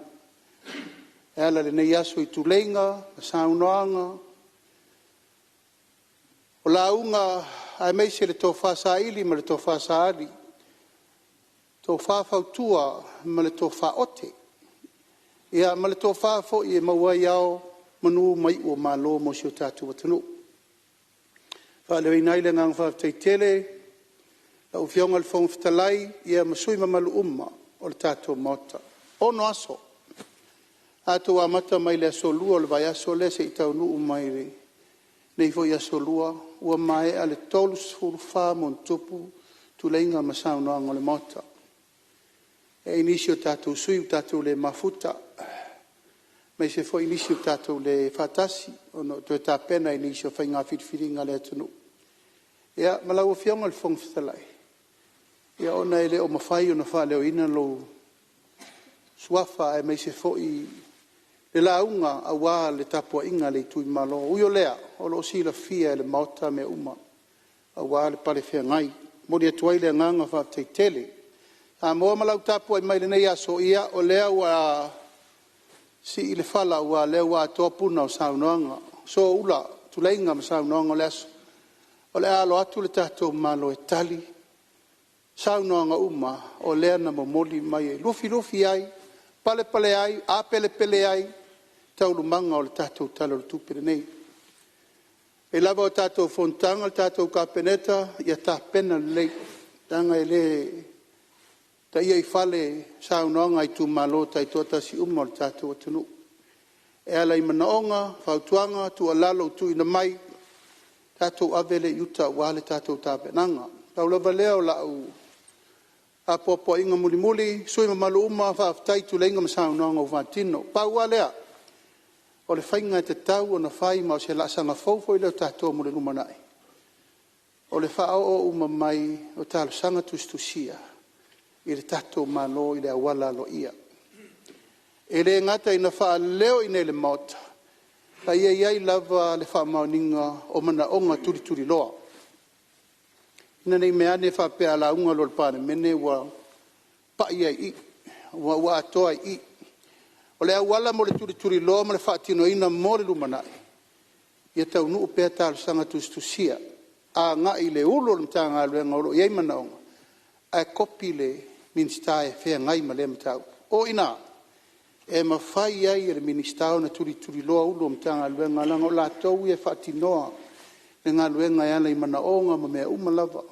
Ale fo e fa mau ai lalo a wala lo ia follow up mai tal sanga mamene ia lewo te talo atu tulanga lo ia ina ia faida na e fai ma pine fa mau e turi lo ai fa tinonga a fai e fai fa tino nei talo tupe fa tai ia e lima tau sanga turi lo fa penalta to ngal e o tu lava ia u fa malia ina umwa fina ngalo o yo lea o leu tau nu mai le tali le malo o te walau whalorungi aila o fionga il minista o le tātou poloketi miliona lufi ia tamua mai a oe le tātou tali. E ana whasolo mai lava lea se i o mai le minista o tupe. E ana avatua i leo lau au te lenga muli. Tal tonu fo i le umi. A e vatu lea vanoa tali manino, tali malama i al whaafonga le mauta. A e meise le tapo i mai a Samoa. Manuia le tātou Fonotaga. Ia, tula i mai ala o fionga minsta o tinam te mai tai, a fioanga maanga so tai, e tamua tu so tai ana malo, manuia le saunoa. Ia, whaftai lau fionga le tai, lau fionga le Palemene mo le amano tu ina mai ala filufi. Ia, e tala ile tali le tātou malo le aso. Ua tauto i panga, ti o le tautianga i nai salafai. Awa ua tau fai puea le matila ma le o wheloa, ili soi fua manuia o tau a fionga manu. O lupe na wha ia mai fui, a wā upu whai o le tātou malo. O pa ia mama manu, o le ale o ia se upu lufi. Samoa o umanu tofi, o pae ulu whanua. O pa ia lava lea i tama mainga, ainga matama. Le usonga tu mua mapule, i tu au mala taua ainga le taima le vao fonti. Samoa o poto. Ai mua no o whatulou, i le maotofono o Samoa. Le malaya le whautu ngā tani o Samoa i mulinu nei. E lufi ai le tamau ainga, ma whai ai upo o se tatu atunu. O te whatulo watu foi, e le tapua inga lau o fionga, e tamau le atunu, lau o fionga le au malo le malo masiofu. Whapea fo e la fionga sui fono, sui tofia, ma o tō whatua. Whatulo fo e la fionga le whamasino sili, ma le ofisa o whamasinonga. O te whatulo fo e lau o fionga, e le fonga whetalai, e a le fio o lau o fionga le sui fonga whetalai, ma le mamalu o le ofisa. Whatulo watu fo e lau o fionga, e le taitai o le malo, lau o fionga le Palemene. Lau o fionga le sui Palemene, le paia o minister kapeleta, ma le mamalu o minister langolango.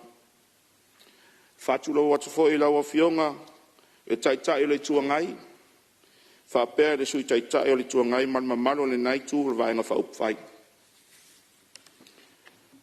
O te whatulo watu fo e lau o fionga, le sawhapito, ma sui mamalu tuto tasi o le maota, le whawai loro fo i le tapua inga ofisa silo mtanga luenga, le malo, a mai se Samoa o poto mwhafonga mai le nei tu lao le aso.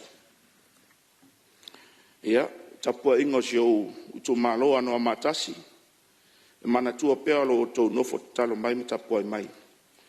Mo le nei usu ngā fono i le lua vai aso. Mai lava ina i onu o fale vao, fale wha, lalo maunga, fale apuna, manunu, malufi. Ia, o le ale o se tala i tō paia ma tō maro na e tausi, le a fo i te tausi whapetpele iai. Lau a fionga le fonga whetalai, o le maota, ma le maota malu. E mua, ona o tū ina atu se whamtalanga tu sai manga luenga, e fito i tonu ma le matanga luenga o tinama ta maitai, o nuu maanga fisotai. O le wheau au tū e whia mori atu. O ainga e nofo whealfani mwhausi ai ia nuu manuia. O nuu e whetausi ai, maalo lofa ona tangata, e whausi ai le afio anga manalos. Ma afio anga e mautū ma le leo na whaavae, e whausi ai se Samoa manuia. Mausali, mangafa tauli maina lona tamau ainga. O ngaruenga o mta ngaruenga, e taula i tonu i tangata o Samoa. O le whamauti noa ina lea, e maua ai e whanau lea matanga sili o leolanga. E langarongo ina ai a inga, e whamarosi ai tupulanga talavou, saunga le mumo tamaitai. E langarongo ina mao fia ai tangata e ei a fianga tū mau o le soifua, ma ia whataua ina tangata matutua. Ma o le au tūtonu lea o le ngaluenga le mta ngaluenga, o le lango sua i tangata Samoa i vaenga o le olanga ma le soifuanga. Mo le silfia o tō a fionga malu, o nisi neo la sanga tā ua na usia i tau sanga faltupe, o le afa mai anei, luafe lua lima, luafe lua ono. I le sfulu lima, masina o tuanai, sa wha uawa i lava e le malona wha malosia ati nai, o anga fsota i o Samoa, e ala inisio po kalame, e au fi ai, tasi, le whala wiloa ina, o tai ala o le atunu, mo le ati ina e ina o whanau laiti. Ina ia maua e tamaiti uma, le amatanga le leo soifuanga, lea ua whapeo na ati ina e ai, le por kalame, o le tau rapin benefit. Mo le manuia o whanau laiti, mo la tau ainga. La o fionga le fonga vetalai, ma le mamalo le maota, e amana ia le malo le tā ua o le tausanga mua o le olanga ma le soifuanga ma lo loina. Awa onga ma le manuia o le tangata i le tausanga ua mawai. Ua whaua uina fo i le whatino ina o le Early Childhood Development Framework. Ma ua au ina nei le silia ma le se lau sui o nuu ma sui tamaitai e avea ma parasocial workers mo le langolongo ina o whanau ma ainga vai o ratu tama ainga. E ala mai lea i le ngaruenga, whai paanga ma le UNICEF.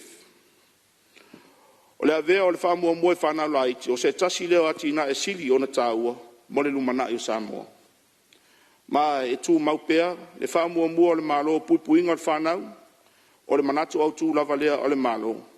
te tau i tamaiti uma, ona, saunga le mu, pui, malangulanguinga. Lua, whalau iloa ina o le whatino ina o ta iala pola pui.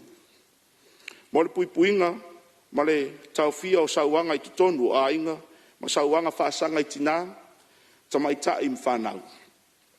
Le aua mae o na o ina aire siria ma le 5 se lau tangata, e a onga mo whaalia i suinga le lei e pei o le whaititia o le tua ia o e ua awhia, whaititia o le taiala o sauanga, whaatele ina le mamalama i sosoani mo e ua awhia, ma whaatele ina le iloa au wala e whaasino atu, ai mo le sosoani. O le polo pui, e na o se po kalame mo se taimi nei. Ai o se vaenga mamao le mauti noa i le sanga le mu a inga le lumana. Tolu, o tupulanga talavou, o lo avea pea ma autu o le lumana i o Samoa. Ma o lea whaatuina, ai le komiti o le whautua o tupulanga talavou o Samoa. E au ai o la tau whatinonga, o whai unga au ao la tau sau, mo le manuia o le atunu. O lo whaua uina foi le po kalame whalau iloa, o le Say No campaign, leo wasilia ma le afe tupulanga, sa au ai mo le sili atu o le luas furu afe, tangata sa whapea na whasoa mai manatu, o whato whala inga i lunga rupena ta whailanga, i le mta upu. O le vainga le malo, o le tupulanga talvou, e le na o se vainga o le atunu, e na o na ave i ai o sosoani, ai o la atou o ni taitai, pa anga mai e sosoani i le lumana i o Samoa. Fa, o lo tu mau foi, le tautinonga le malo, e au fia tangata i le atina e o Samoa. Ma e au fia ai, matangata i ai a fianga tu mau o le soifua. O fa maunia i fufuanga o ngaluenga whatino, a le atunu matangata i ai a fianga tu mau o le soifua. E a vea foi le nei avanoa, o te fia e toe whailoa tuai ma wha mauina, i le mauta nei. Le au si ai o le tūlanga i longa, le tala faso lo pito, e tu sa ima le langolongo ina, ma le manuia o le malo, le whiwhiringa ai leo le tamaitai Samoa, le awhionga ia matawha, whaatino masunu tumapu. I le komiti o le malo au whaatasi, e ai ati tau o tangata e ai a whianga tu mau o le soifua. O le ulu ai taimi ua vea aise Samoa ma se tasi o sui o le ne komiti, ma whailoa ta ua foi, o le tautinonga Samoa i le au fia ai o tangata i ai a fianga tu mau le soifua, i so se vaenga, a mai se ai teita inga ma whatinonga o whai unga whai o le atunu. 5, o nisi neo suinga o se eleni sosoani o uma o no whatinoina. O le sitia leo benefiti o tangata i ai a fianga tu mau le soifua, mai se lautala i le tolu se lautala. Sitia le pensione o tangata matua mai le lua se lautala i le tolu se lautala. Sitia tongi o pule nuu masuita mai tae o nuu mai le tolu se lautala i le fa se lautala. Sitia le se leni fisosoani mo le fausiena o maota malawa mo a inga vai o latu tamau ainga. A latu i le whainga paanga ma le etra mai le 5 se lau afe i le tasi miliona tala. Maua si tia aile au whainga o maota malawa e fausiena i le nepo kalami. O le mtafa i oe le mtanga luenga, o le sawa vali whaatasi matangata taitasi. A inga o nuu ma whainga malanga o le olanga, e fsosoani ai le fausiena o Samoa manuia. Saunga le mu masili atu o nao fia ai tangata umu. Ai se a e tau wai le ainga. O le ainga o le whaavaile o Samoa. O no foanga ia e tausi ai ma whawhailele ai whanau. Au ina ai tupulanga whataua, ma whausi ai, ma whamalosi ai i a whioanga. O le mafuanga lea, ua fuafua ai le malo e suia le ngō le matanga luenga. Il matanga luenga o a inga maanga whasotai. Ministry of Family and Social Affairs. O le nesuinga e whailo ai le toe whamauina o le tāuai a inga i atina e o Samoa. Pei tai e lena o le matanga luenga e nafa ma mtai whaioi e manau mi ai le ngā lue whatas. A matanga luenga le malo, tai tai onu o e kalesia, a fionga, vaenga tu maoti ma vaenga uma o le atunu e au fiai tupulanga ma tangata e ai afianga tu mau o soifua. Whainga paanga o atinae, ai mai sei lava a inga uma. O le atinae lau tele o Samoa, o le matafa ioi o tangata uma. Lau fionga le fonga fetalai, whapea le mauta malu. E tu sai ma le tala whatatau al tupe, ua folasia le mauta nei. E eiva enga le lumana i te tonu o le isis fulua masina, o le tausanga whale tupe, luafe luono luafe mirofitu. O nisi neo vaenga o la whapea on whatino ai ele matanga luenga. Whatino ino le benefiti mo le soifua manuia o tamaiti tawa pin benefit. O se por kalame au tu ilalo o le tatou early childhood development ECD framework. Ele nata o se fsosoani tau tupe. Ai o le au nanga e lango atu ai le au fi ai foi. O le mata i tu o le soifua maloroina ma le atina e ina o le whanau. Lango bo matua mainga. Ona o lea awha malosia ai le whatino ina o le pepa whanau. Al tamai titi il taimi ua soifua mai ai i le tasi le lua vai aso le matua. Ina ia ngā vaa ai le ulua i lua se lau tala, ona whapea lea ona tai se lau tala, il masina tai tasi se ia pa ia le tolsful lima masina o le matua o le tamai titi. Ai ai foi ona ai inga, pe ona whatino ina ni siaki, mo mia e whai ai tui pui, ma whatu ulanga e le whanau. E tā ua le ngā lua whatasi e tūtino uma o le malo, ai maise le nei matanga luenga, ma le matanga luenga o soifua maloloina. E mata i tū ina ma wha malosia le whainga o nei tui pui, a le whanau. Whatino ina foi o siake whanau, la iti, e fō mai, e awhi ai ma le fua ina o le mamafo le pepe, e ngā lulue malangolango su ai, fono whaavae, o Palemene o matanga luenga o soifua maloloina. O le nei benefiti e whamoe a mata whatino e a te se ma lua wheluono, Januari i le lua wheluofitu. Ona e mo mia le whanga i oi mua se system tala whea ngai, whatino ai le tuftufaina o se leni, ma whainga whawai e ala atu le nupi whaha. E ma whai foi ono tuina atu benefiti nei mo pepe fou uma, o le a whananau mai ai ulai, lua wheluono. I lunga o ai ainga e pei ona whailo atu. Mo sosoani mo le fausia ino maota malawa o ainga e vai o la tuta mau ainga.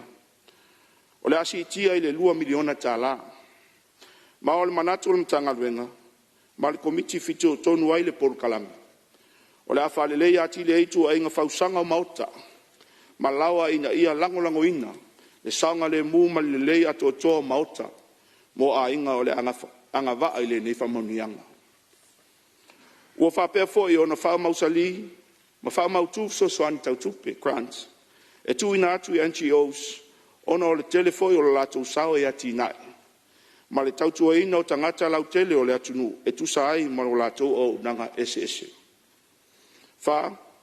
O le afa o pel po kalame o le ati nai o whanau laiti, whamalosia ai po kalame mo tupulanga talavo. 5. O le afa ati no ina le National Disability Action Plan, au fia ai le taula i le ava notu tusa, mo awa onga mangaruenga ai maise, le whalau te le ina le awai atu taita inga ma whai unga whai o le atunu. O le ono, mo le manatu au tū lava, i e wha marosia le ngalue whatasi o mta ngaruenga, nu e kale sia, paanga uma i le atina e ina o whanau ma tupulanga talavou. Ona o atu leo sa whamatalanga i tātou poloketi ati nai o i tūmalo. District Development Project. La o fionga whong whetalai mal mauta malu, e o maili taim nei. E ono su valu miliona 5 se lau varas fuluafe. Ua mae a ona whamatu atu i tūmalo mal whatino ino poloketi. Ma o fufuanga ati nai ua whamaunia. O le Palemene o tupe 2 miliona 2 se lau 2 fuluafe.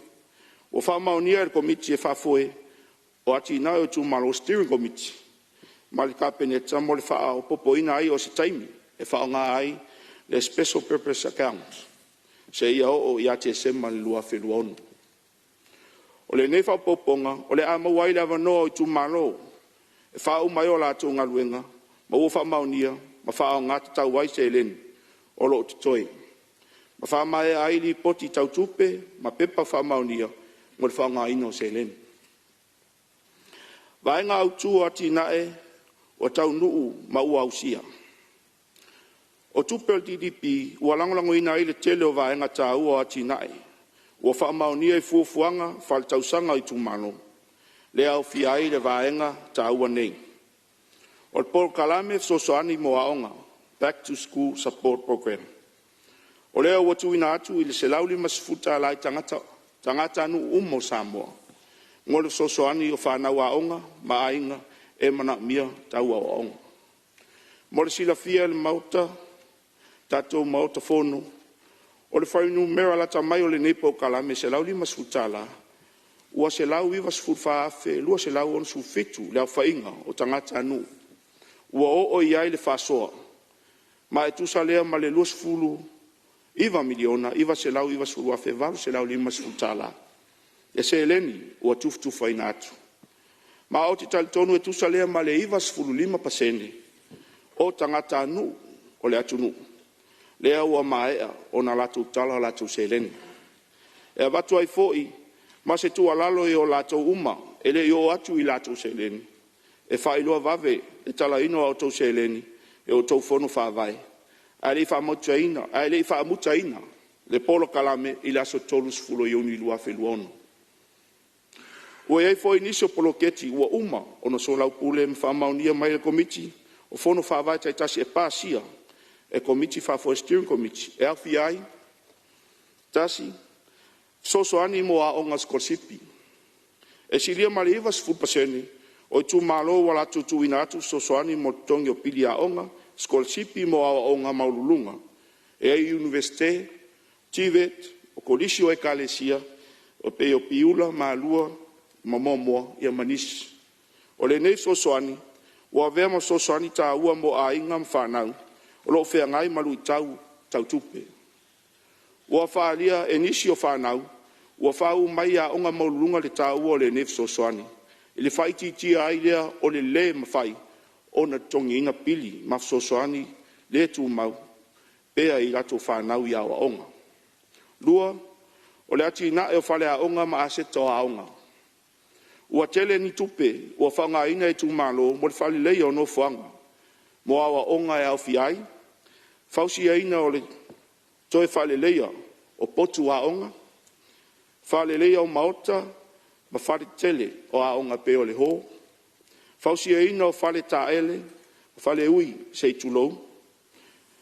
Whausi e ina o whale ai o a onga canteen. Whausi e ina o le whaltusi ma potu computer. Sapala ina o lau manofoa, ma isi lava mea e a ngā mo a ona le whanau.